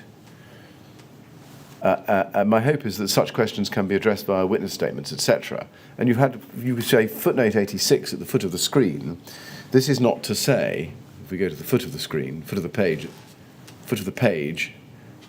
thank you, sorry, foot of the page, footnote 86, this is not to say that the rationale for the performance criteria cannot be inferred. Is it correct that having followed the relevant evidence in Module 6 of this inquiry, it's your opinion that the rationale for the selection of the performance criteria in BR135 remains largely unarticulated and unexplained? Yes, I mean a number of witnesses. I think, as I explained in the BR135 desktop assessment report that I've submitted, a number of witnesses, notably Colwell, Martin, and Smith, I believe, sort of commented on various aspects of the performance criteria. None of them, at least in my assessment, sort of were very clearly articulated, yes, this is exactly what it was, and this is who decided this. I was sort of left, all of those witnesses seemed to sort of say, there will have been discussions, and there will have been people who expressed a view, but nobody seems to have known who those people necessarily were. Are you able, from your researches independently of the evidence of those witnesses, to throw any light on the origins of the criteria in BR135? This is something that I've thought quite hard about and was thinking about throughout my work for the inquiry, when we think about BS 8414 testing and the various criteria that are applied, I think there's an obvious question: why? Why 5 meters above the hearth for the temperatures? Why 600 degrees? Why 30 seconds? Why 9 meters for the rig? Why no windows? All sorts of questions that we've talked about to some extent over the past few days.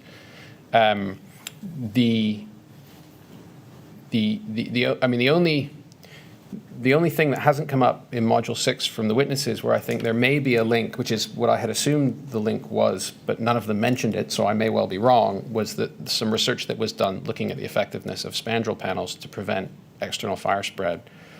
This is the Langdon, Thomas, and Law paper and work that came up, I can't remember when, at some point within the past week or so. I think Professor Torero mentioned it in his evidence last week. And that work was looking at the extent to which non-combustible or fire-resisting spandrel panels should be demanded. Essentially the question of whether or not you can have a floor-to-ceiling window, or do you have to have an inert bit of the building above every window or in between windows on a building, or do you need to have protrusions, balconies if you like, that come off the building in order to prevent story-to-story fire spread, recognizing that in the absence of each of those things, you might get fire spread from window to window. There was a significant research program was performed, and the conclusions of it, I'll get the words wrong, but the conclusions of that work essentially were that whether you had a spandrel panel or not, you would get fire spread from story to story in those experiments in up to 15 minutes. I believe are the words that they used. And so there's a 15 minutes that kind of pops into the psyche of the community. And that 15 minutes is in the BR135 criteria, the limiting temperature of 615 minutes, 5 meters above the hearth. And that's the only kind of technical basis that I've ever been able to find for the 15 minutes. Beyond that, I have to take the witnesses at their word. Now, if we go please to page 25 of your report, please.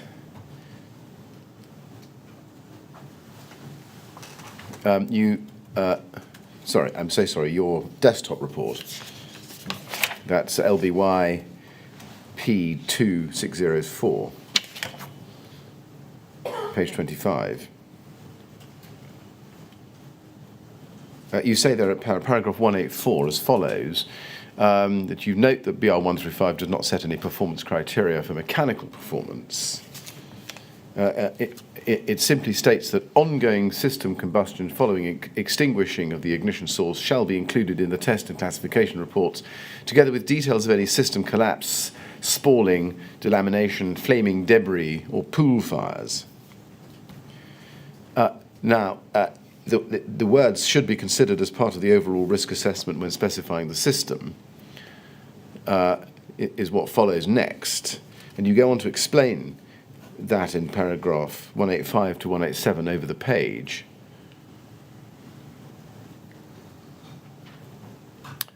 And at 186, you quote from Dr. Colwell's evidence.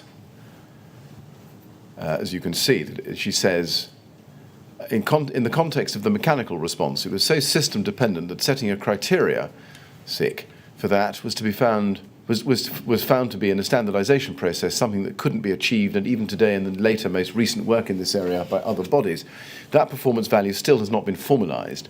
It's quite a technical challenge. I note that the above statement is factually inaccurate. The UK Loss Prevention Standard LPS 1581 and the AS 5113 large-scale cladding test standard, both of which are based on testing to BS 8414, incorporate criteria for mechanical performance and or the generation of falling and or burning debris. In the light of that, is there any scientific reason why such criteria could not have been or cannot be introduced into BR135? No, I mean, I would agree with Dr. Colwell's characterization of it as challenging, given the range of systems and products that might be used. And given some need, if one was going to do that, one would have to somehow define what adequate looked like. And that is a not insignificant challenge, but it's not impossible. It could have been done. It has been done. For instance, AS5113 has criteria. AS5113 is a more difficult test to pass as a consequence of those criteria. So systems that would pass a BS8414 BR135 classification, notwithstanding my comments about pass should always be in quotes when we have these conversations, would not pass an AS5113 in some cases. Turning to the question of desktops specifically, let me see if I've understood your opinion, and please correct me at any stage if I've got this wrong, Professor. But does it work like this? Your basic thesis is that meeting the functional requirement, whether via ADB or via BR135 specifically within ADB or otherwise, requires a wide range of subjective assessments for which there is no objectively identifiable body of matching expertise. Can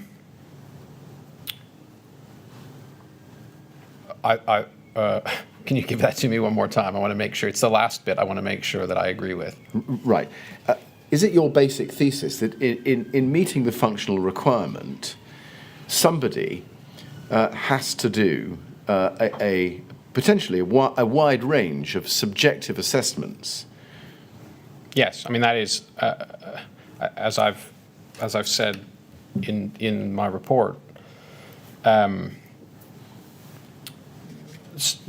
subjective judgments in the absence of full and complete knowledge, i.e. subjective judgments in the absence of knowing the truth of the matter, that is what engineering is. You know, we every day make decisions on the basis of incomplete information, and we have to rely on our professionalism and our competence in order to do that. That's what we do. And given the potentially wide range of subjective assessments, is it correct that it's your opinion that there is no body of matching expertise which can be objectively identified? You can't point to a pool of expertise out there and say that expertise is what is needed? No, I mean, I couldn't clearly point to that pool of expertise, no. So does it come to this, that even if you tested your intended system and you met the BR135 criteria, performance criteria, using the language of 12.5 of ADB, that would not automatically guarantee that you would achieve the outcome required by Regulation B4 because of the differences between a test and the real-world application of the thing tested?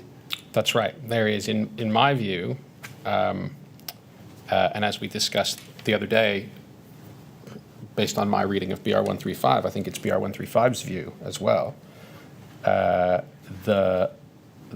competent professional, the designer, whoever that is, must assess whether or not the result from a BR135 classification in a lab on a BS8414 rig is applicable to a real building out there in the world. They must do that. So that's, yeah, anyway, sorry. Yeah. No, continue. No, that's it. All right. I'm finished. So I think it follows from what you've just said that somebody always has to do some kind of expert assessment, which you might call a desktop, some kind of scientific assessment, even on the system that has been tested and has met the criteria. That's right, yeah. And what I was going to say, which is relevant in my last answer, is that's why it is so important that we, society, the people who rely on the safety of buildings, that's why it's so important that we can identify who that person is. Who is that person? Who has made that decision? And that person bears the responsibility and they bear the liability for having taken that decision. And if we can't identify that person, then in a way we get what we deserve if we don't choose to make sure we can identify that person. I'll come back to that person issue in just a second, but is it the case also that when you do a desktop in lieu of a test, an assessment in lieu of a test, based on test data from other tests, that the gap between the conclusions reasonably available from that test data and the real-world application widens further, requiring even more or greater judgment from the person? I would expect it to, yes. And is it your opinion that the fundamental, or a fundamental problem with the regulatory regime in the building regulations so far as external fire spread is concerned, is that it is premised on the availability of a pool of expertise that has never existed? For many of the assessments, I think that's probably true, yes. I mean, it may be that for a very, very small number of small extensions of existing assessments, one could, I think, credibly argue in favor of that. But I think, by and large, I think the community's understanding of the relevant physics and the factors at play is inadequate, yes. And is the problem exacerbated? Is this part of your thesis, that the problem is exacerbated by the fact that BR 135, as we discussed on Monday, in any event, does not cover the entire ground occupied by the functional requirement? That's part of the argument, yes. Yes. Now let's then go into your report, please. Page 9, paragraph 48.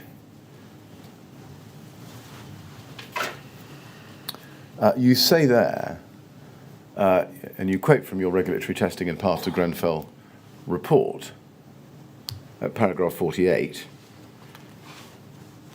and you run down to paragraphs 50 and 51 with two questions. In question 1.1, is a desktop assessment a valid and appropriate method to establish whether a given external wall arrangement would meet the requirements of BR 135 if it were tested in accordance with BS 8414 Part 1 or 2, in lieu of actually performing the BS 8414 tests and assessing the resultant data in accordance with BR 135? And then question 1.2, to what extent is it valid and appropriate, quotes unquotes, to assume that meeting the requirements of BR 135 by desktop assessment or indeed by testing to BS 8414 is sufficient to demonstrate compliance of the external wall arrangement with functional requirements given in B4 of the building regulations? So those are the questions. Now, if we go back to paragraphs 44 and 45, please, on the previous page, page 8.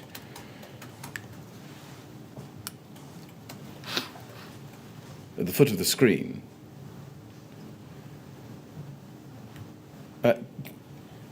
Can you tell us, what do you understand to be the regulatory basis on which a designer who can validly assert that an external wall arrangement would meet the requirements of BR 135 would be entitled to do so without establishing the fact through a test? I guess I would go back to the Building Act 1984. I'm not, as I've said a number of times, I'm not a lawyer. And it's clear to me that I don't understand the inner workings of the law, more so every day as it happens. But it's my understanding that in our regulatory system in the United Kingdom that anyone can do anything they want. There is no requirement for anyone to follow any particular rules ever under any circumstances. They can choose to meet the requirements of the approved document in some other way, any other way. Now, as you've told us, a test, an actual test under BS 8414, is just a test, and there's always a difference between the test and real-world use, operational use, yes? Unless you happen to be building a BS 8414 test rig, yes. Indeed. But in real life, a BS 8414 test rig does not comprise the entirety of an external wall in any building. Absolutely. As we established on Monday. Is it your opinion that the framers of ADB decided that the results of a successful test under BS 8414, which met the performance criteria under BR 135, would sufficiently and reliably indicate the outcome under B4 in real operational use, namely meeting all of the elements of the functional requirement?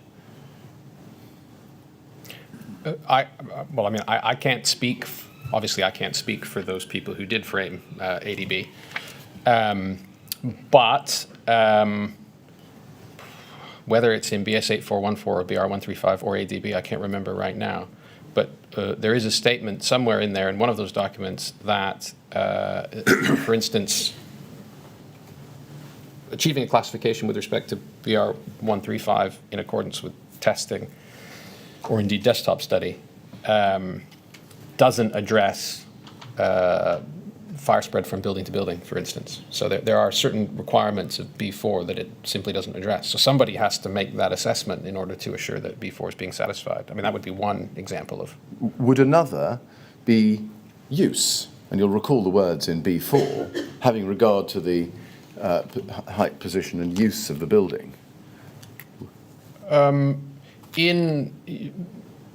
Insofar as one has to, I think yes is the answer to your question. Insofar as one has to look at the outcome of a BS 8414 test, one has to look at the failure criteria of a BR 135 classification, and then as a competent professional, as a designer, one has to ask oneself if the use of one's building is commensurate with the outcome or with the assessment of adequacy that's been used in the BR 135 classification. Yeah, you have to say, okay, well, this is what has been deemed adequate with respect to BR 135. What does that represent with respect to my building?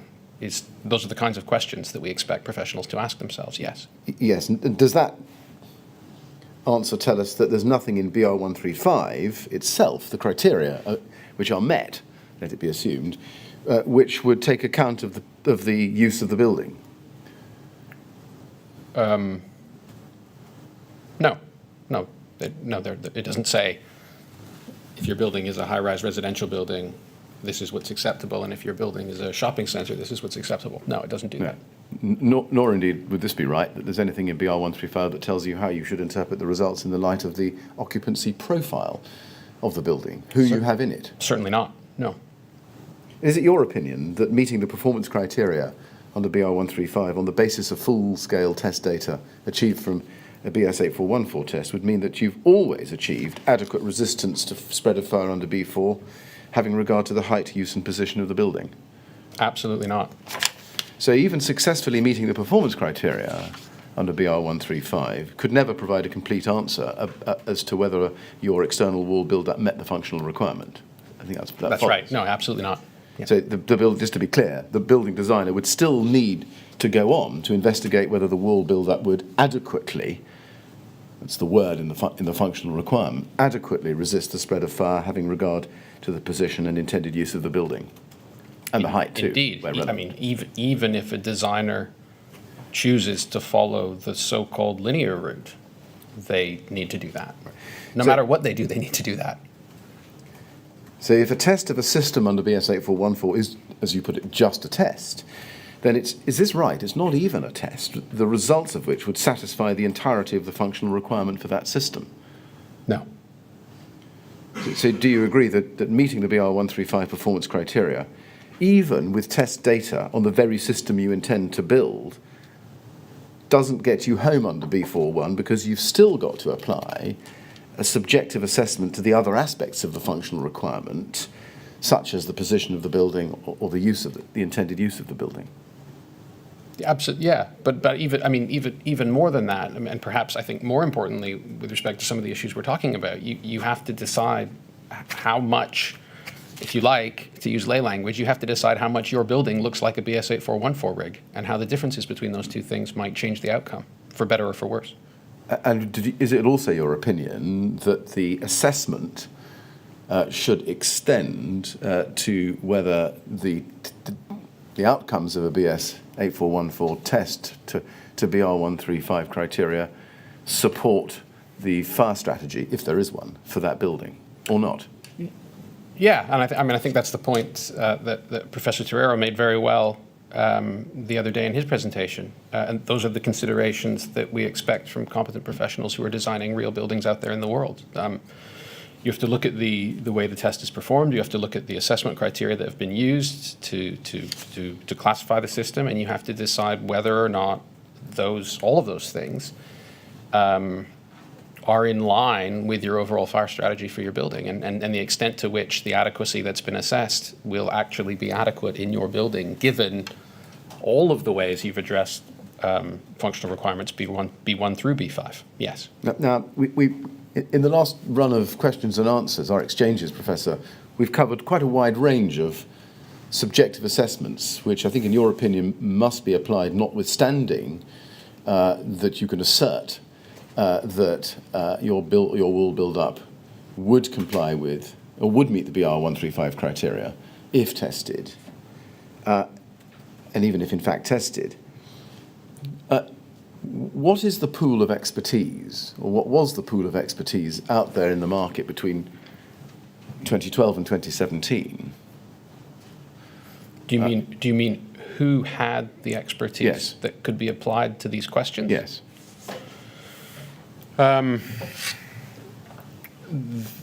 There would be people who come from so the people who were working in the test houses, the people who run the S8414 tests will have had some experiential understanding, some kind of heuristic knowledge of what types of, they will have seen a number of experiments, or a number of tests rather, and they will have observed the outcomes, they will have observed the types of behaviors that were exhibited by different products and systems when assembled in different ways, and they will have had some knowledge based on that experience.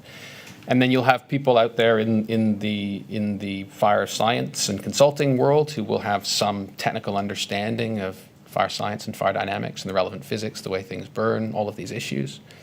So there's people out there in the world who had all sorts of different types and amounts of knowledge. Did they coalesce? No. I would say not. I would say not. But unless they coalesced, how would the necessary subjective assessments be carried out in practice? Well, as I've laboured the point, I think, quite heavily in the introductory sections of my report on these issues. I've never done a BR 135 desktop report. I shouldn't think I would agree to do it based on my assessment of the available knowledge. All I can tell you is that, having looked at the 6 specific desktop study reports that I was asked to look at in generating this report, as well as a number of others that I've looked at over the years that I've been involved with the inquiry, is that knowledge base was not good, is probably the only way I could characterize it. It was insubstantial, let's put it that way. Let's then go to page 39 of your report, paragraph 287.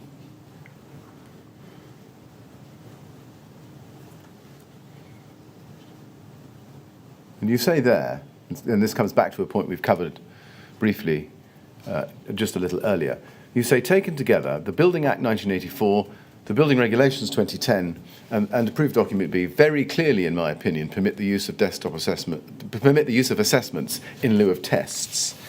Do you say that extends to the external wall build-up? Yeah, thinking as broadly as we can about assessments in lieu of tests, as I've said, that's engineering. Engineering is one gigantic assessment in lieu of test. Right.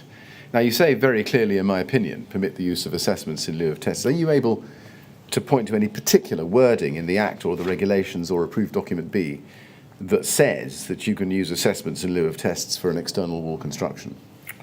No. So what is the basis on which you say that, taken together, those 3 elements, the Act, the regulations, and approved document B, very clearly, in your opinion, permit the use of assessments in lieu of tests? Because I take the view that, taken together, those documents permit you to do anything. An assessment in lieu of test is simply something, right? I follow. So, in essence, it's your understanding of the permissive nature of the regulatory regime. That's correct. Now, if we then go to paragraph 109, please. Paragraph 109, page 17 of your report. You quote from ADB, paragraph 12.6 there. And these are now familiar words. I won't read them out. Have you considered, when you formed your opinion, how that language could support the use of assessments of an external wall build-up in lieu of tests? I think it doesn't, does it? No, but No, I mean, it doesn't say anything explicit about assessments in lieu of tests, but I don't necessarily think it's obliged to. So, to be clear, you don't get this permissive liberty from any wording within ADB, or indeed within the regulation, or within the Act. It's an agglomeration of all three, which create a permissive regime which allows you to approach the matter in the way you've described. Is that right? Yes, I mean as I cover in the report, there is in one of the appendices of ADB there are some statements about assessments in lieu of test and the permissibility thereof. If you dig down into the words and I mean, if we want to go into the literal words, we could argue about the specific words used and the specific references to other types of documents that support assessments in lieu of tests that are provided within that appendix. And as I've done in my report, I've gone through that quite carefully and sort of said, well, despite the fact that this appendix of ADB does highlight assessments in lieu of tests as being permissible for various types of fire tests, both fire resistance tests and reaction to fire tests, it then specifically calls out a number of other documents, and none of those specifically called out documents are specific to external wall assessments in lieu of tests. So you could, I guess one could argue that by exclusion, ADB actually says the opposite of that they're okay, but my overarching I mean, we could argue about the specific words all day, of course, but my overarching view is the broad view that regardless of what an appendix in approved document B says, that a designer in the United Kingdom is permitted to do whatever a designer wants to do, and provided that they can get someone in the building control system within the process of having their designs approved to agree with them, then that is all that they are required to do by our system of regulation. So if someone wants to do a desktop assessment of the external wall assembly, they are free to do so, in my view, regardless of whether ADB explicitly says it. ADB, I mean, the opposing view, of course, would be ADB doesn't say that you can't do it. And nor does the law, the building regulations or the Building Act. But if I've understood you correctly, you're really, I think, resting your view on the fact that the functional requirements in the building regulations are what they are, and there is no prescriptive way of satisfying them.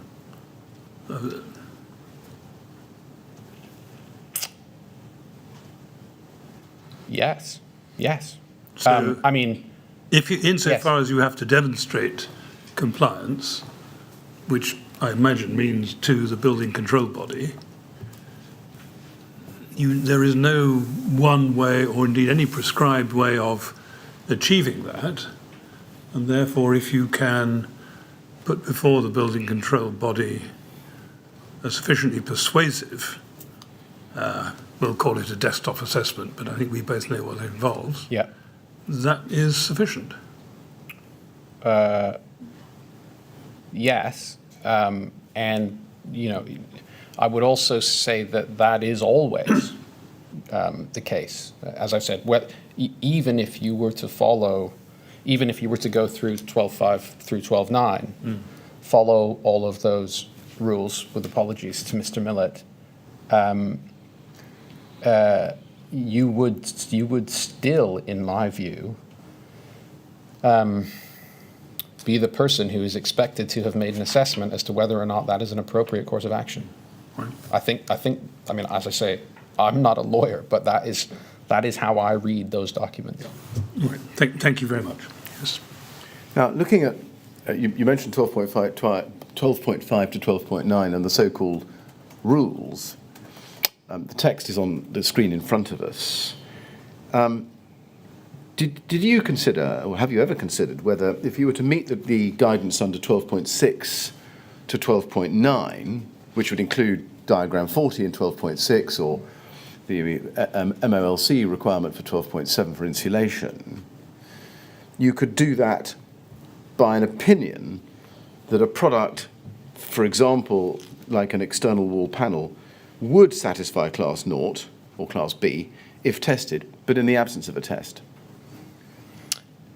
So it's a very interesting question. It never crossed my mind until recently. And based on what I've said, yes, you could, based on what I've said. Yes. And that would have to follow, wouldn't it? If you were going to have desktops based on the alternative, which is meeting BR 135 criteria, the same must apply in relation to a putative Class 0 panel. That's right.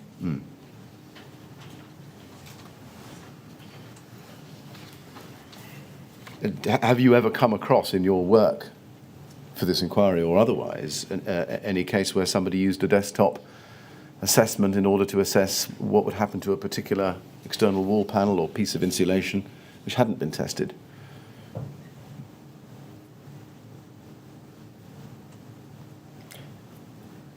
I mean, maybe the. But you haven't seen one. Well, maybe I have. Well, I've not seen the desktop, but I've seen. Maybe we've seen the outcome of that having been done. I mean, for instance, I think it's a BBA. The BBA certificate, I think, for arconic forinabond, I believe, uses the terminology something to the effect of may be considered Class 0. Maybe that's what's happened there. But right. But I've not seen anyone write a report that says that's what's happened. That was really my question. Yes. But thank you for clarifying that. Now, let's go, please, to paragraph 216 of your report, please, which we'll find on, forgive me, page 30, competencies. And this is a long passage, although it's headed competencies and is immediately followed by qualifications on the next page. You set out in this report some criticisms that you make of the institutions such as the PFPF for not rigorously laying down clear and high standards. Have I summarised or perhaps over-summarised your opinion? But is that right? Yeah. Well, yes, sure. For not really laying down any standards. Right.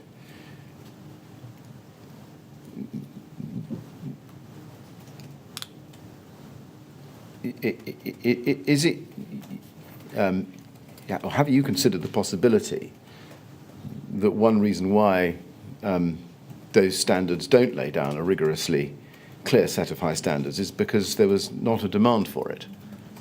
Have you looked into that? You mean that out there in the world of practice, nobody was demanding it? Correct. I think that must be true. I don't know, but I think that must be true. Right. And why must that be true? Because of the nature of all of the desktop reports that I've been asked to review. Right. Now, turning to those, I think you offered a detailed critique of 6 desktops for 6 separate external wall build-ups done after 2014, yes?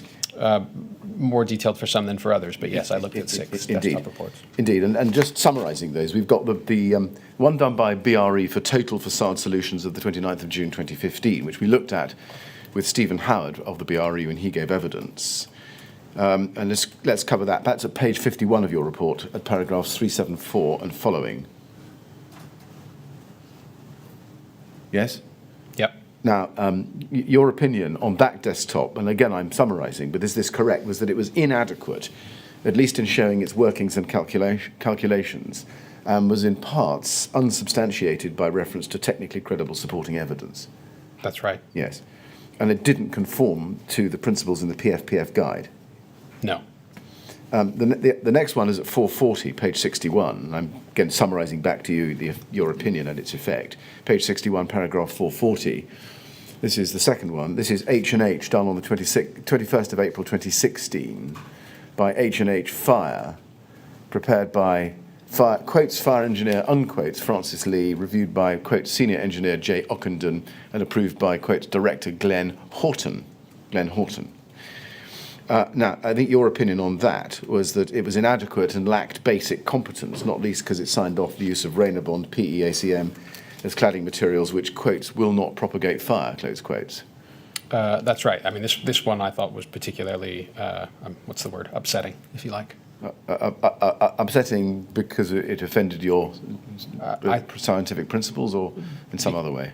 Yes, because it offended my scientific principles, because it highlighted some of the misconceptions that this inquiry has been dealing with, because it said that ACMPE was fine, without apparently recognizing any fire hazards whatsoever associated with ACMPE.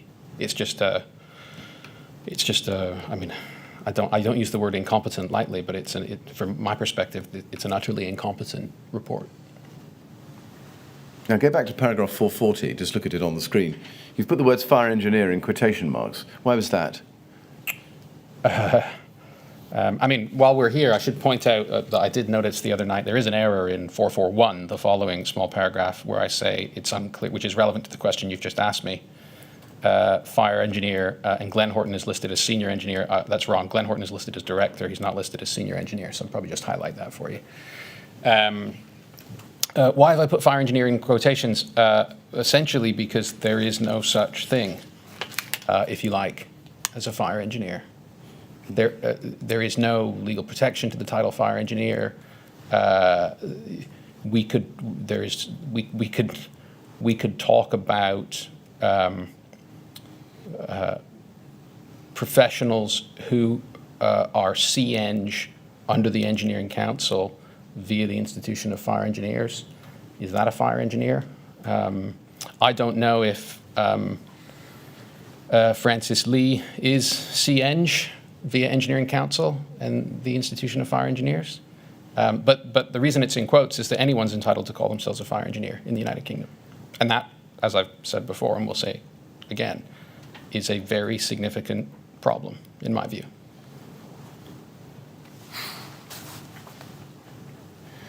And then, I think you also point out that one of the errors bedeviling this report was the assertion that Euro Class B is equivalent to Class 0. That's right. Yeah. Now, I think you also examined 4 assessments by Exover done between May 2015 and May 2016, and we can find that on page 68 and following. If we go to that, please. Paragraphs 493. Under the heading 6.3, Exover Warrington Fire desktop assessment reports, and you set them out.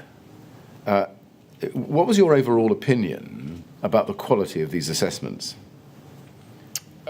Pretty inadequate, in my view. By which I mean not evidence-based. The depth of information was insufficient for me to understand the opinions that have been given or to interrogate them for myself. The extent to which I was provided information that would allow me to understand the materials and products from which the systems either tested or proposed were built up was inadequate. Few, if any, drawings provided to help me understand how the systems went together. What I would consider to be just absolutely basic information that one would expect in these reports was not there. And as a consequence, you're left, or I was left, in any case, with a view that what these reports basically say is, someone wants to do something on a building. I've looked at some other tests that we've done on systems that aren't the same as that system, and I feel that everything is going to be fine. On the basis of the criticisms that you've made, both in the report, just for reference purposes at paragraph 525, page 72, and on what you've just told us, Professor, are you able to form any opinion of the competence, experience, and qualifications of those who prepared them? Well, I don't know the background of those individuals, so I don't know what their sort of demonstrable credentials or competence or experience would have been. I can only base it on what I saw in front of me on the basis of the reports, and I would say that either the people who were doing those reports lacked the requisite competence to do a proper job, or they chose not to do a proper job. Or perhaps we're just having an off day. I don't think you're allowed to have an off day when you're dealing with matters like this. That's why we have checks and reviews by other competent professionals within the system. That's why this is never left up to one person, which is a particularly important comment with respect to the Exova Warrington Fire desktop reports. And is it your opinion that the questions of competence and quality are crucial because the entire system depends on a series of subjective assessments to be made by the relevant person?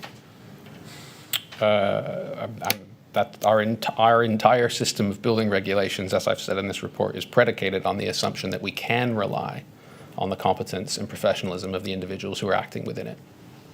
Now, just picking up the point about checks and balances and other competent professionals within the system, can we go please to page 39 of your report, which is back a few pages, back 30 pages, page 39 at paragraph 290. At the foot of the screen, you say, nor am I aware that prior to the Grenfell Tower fire, any legal or regulatory requirements existed to compel anyone to demonstrate any particular level of knowledge, skills, or experience in order to offer their services in performing desktop assessments. No serious attempt appears to have been made to define, to independently assess, or to provide any form of rigorous independent oversight of the competence of practitioners so as to ensure that across the industry such individuals could credibly be deemed suitably competent to produce such assessments. Now, as you note in other sections of your report, practitioners are required to decide for themselves whether or not they are competent to undertake those assessments. Do you consider that to be a satisfactory situation? No. So in any revised system, would it be your opinion that there needs to be built into it a solid and robust and rigorous system of peer review, independent peer review? Yes. But I would caveat that by saying when we insist on peer review, there's two aspects to peer review. One is peer review of the project. So you could say, yes, I'm going to demand peer review of this particular desktop assessment report. So I'm going to have two sets of eyes, if you like, look at it and agree. So we can assess the projects or the reports, but we can also assess the people. And I think that is perhaps even more important. So there should be some assessment of the professionals themselves, and there should be some ongoing review and some requirement in order to essentially have a license to practice in this space, in many spaces. Now, if we go, please, to paragraphs 72 to 81 of this report, which you'll find, just go back to it, please. Thank you. You deal under paragraph 2.1.2 with PAS 9980.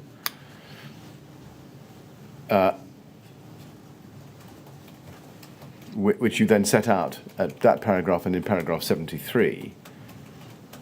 And then at paragraph 76, you say, PAS 9980 neither clearly defines what is meant by competent nor provides much assistance in terms of how this competence should be assessed, verified, maintained, controlled, or monitored across the sector. It appears to leave these questions up to cladding fire risk assessors to simply satisfy themselves, in italics, themselves, that they have, quotes, adequate and relevant competence, close quotes, and that they, quotes, have sufficient knowledge, skills, and experience in relation to fire safety of external walls to be able to complete an assessment at the level required, close quotes. And you go on to say, and make other criticisms at paragraph 78, 77, 78, and 79. And at 79 you say, as a result, my impression is that PAS 9980, whilst appearing well-intentioned, does little to raise the bar of the cladding fire risk assessment community,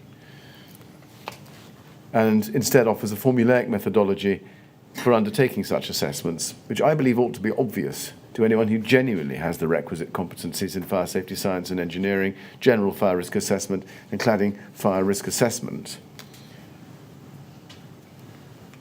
And then you go on to say at 80, I also believe that it should be recognised that the existence of PAS 9980 could perhaps counterintuitively generate, in italics, generate a risk that fire risk assessors who lack the requisite competence might be given a false sense of confidence and might therefore use PAS 9980 to undertake cladding fire risk assessments that they or their professional indemnity insurers might otherwise refuse. Now, in para 79, you use the expression of formulaic methodology. What do you mean by that? I mean, PAS 9980 says you follow these steps.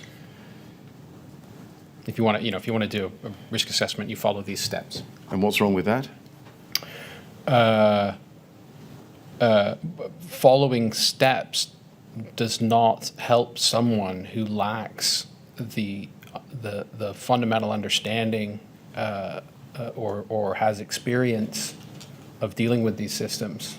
It doesn't give them the knowledge they need to make the subjective judgments that need to be made. All it tells you is that you do this, and then you decide, using your subjective judgment and your self-assessed competence, that you can say, yes, this is fine, or no, this isn't fine. But it doesn't help that person to understand what is or is not fine. It just kind of walks them along the path, and it doesn't generate the knowledge or experience that we talked about a few minutes ago that I've said was so sorely lacking. What it does is it creates the impression of substance, of knowledge and experience, without actually.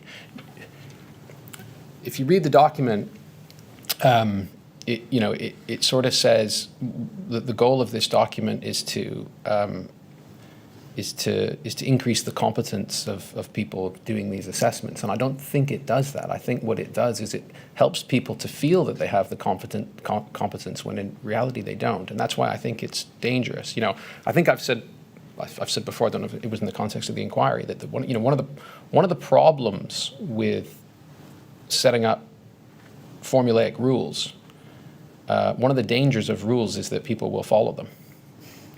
And they might follow them in situations where they shouldn't follow them.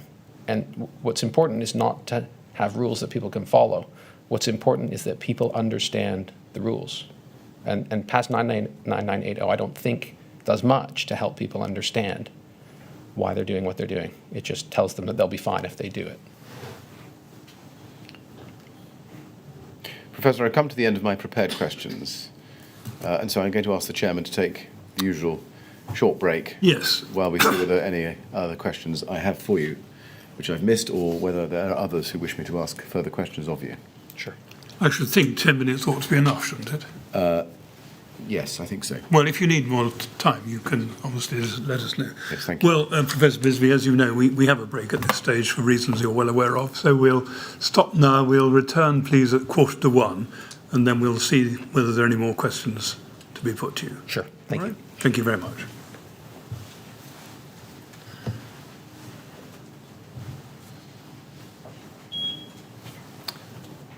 Thank you, Mr. Millett. We'll say 1:45. If you need more time, you can let the usher come and tell us. Thank you.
Would you ask Professor Bisby to come back in, please? Thank you.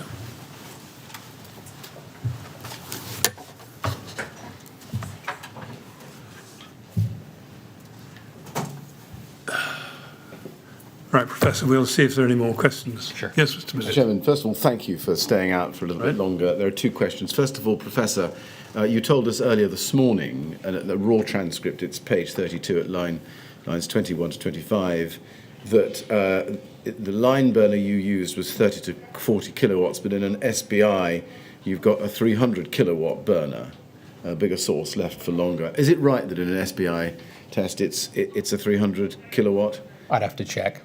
It's certainly more than our burner, but I'd have to check the standard to know for sure. Right. Would you accept that in fact it delivers a nominal heat release rate of 30 kilowatts? Oh, interesting. Okay. Which would translate to a maximum heat flux input on the samples of less than 40 kilowatts per square metre. I'm surprised by that, but if that's the truth, then I will have to accept it, yes. Now, second question. I asked you about competence, and particularly competence of people to do desktops under what one might call the alternative within paragraph 12.5, namely meeting the performance requirements under BR 135.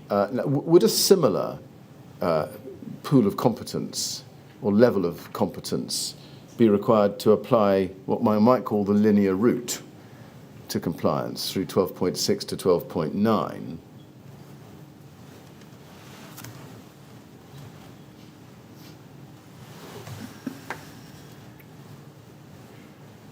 I would probably argue, it's an interesting question, I would probably argue that the linear route, it's hard to say in general terms, but the linear route and the tests upon which the linear route is based are these unrepresentative tests and model tests. Pardon me? Model tests. Sorry, model tests. And as we discussed on Monday, the kind of the burden of consideration increases as you go from unrepresentative tests to model tests through to the system tests, the technological proof tests. So I think I would probably argue, but I don't know how you would quantify this. I would probably argue you would need slightly less detailed understanding to apply the results of the linear route than you would for a BR 135 assessment. But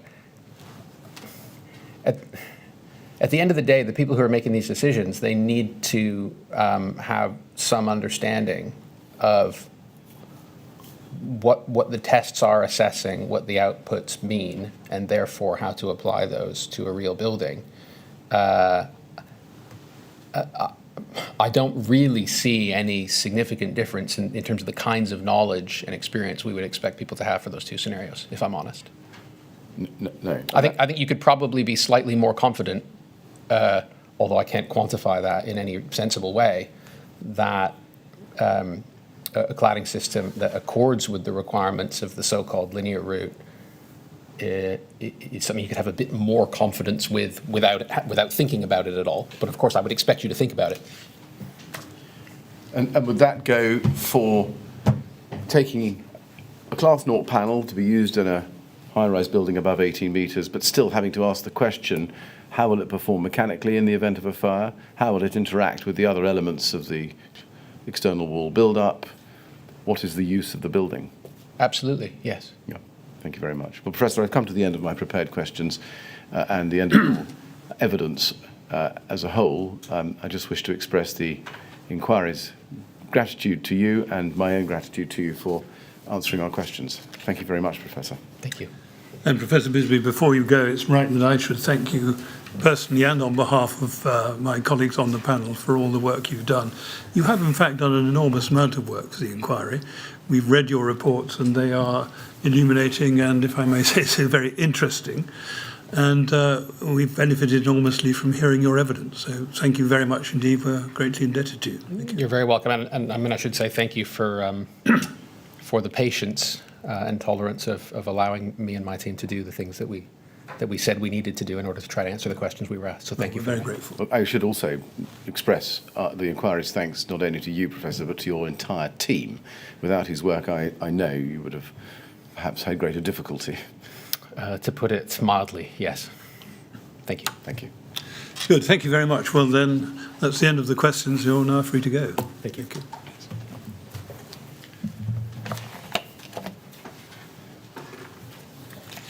Thank you very much, Mr. Millett. Well, that's it for the morning. We have another witness this afternoon. Professor Torero is coming back then. Professor Torero will come to assist you at this afternoon at a time to be fixed, and he will be assisted through his evidence by Miss Grange, Queen's Counsel. Thank you very much. Well, we've slightly overrun this morning. I think we'll say 2:05. Thank you. Thank you very much. 2:05, please.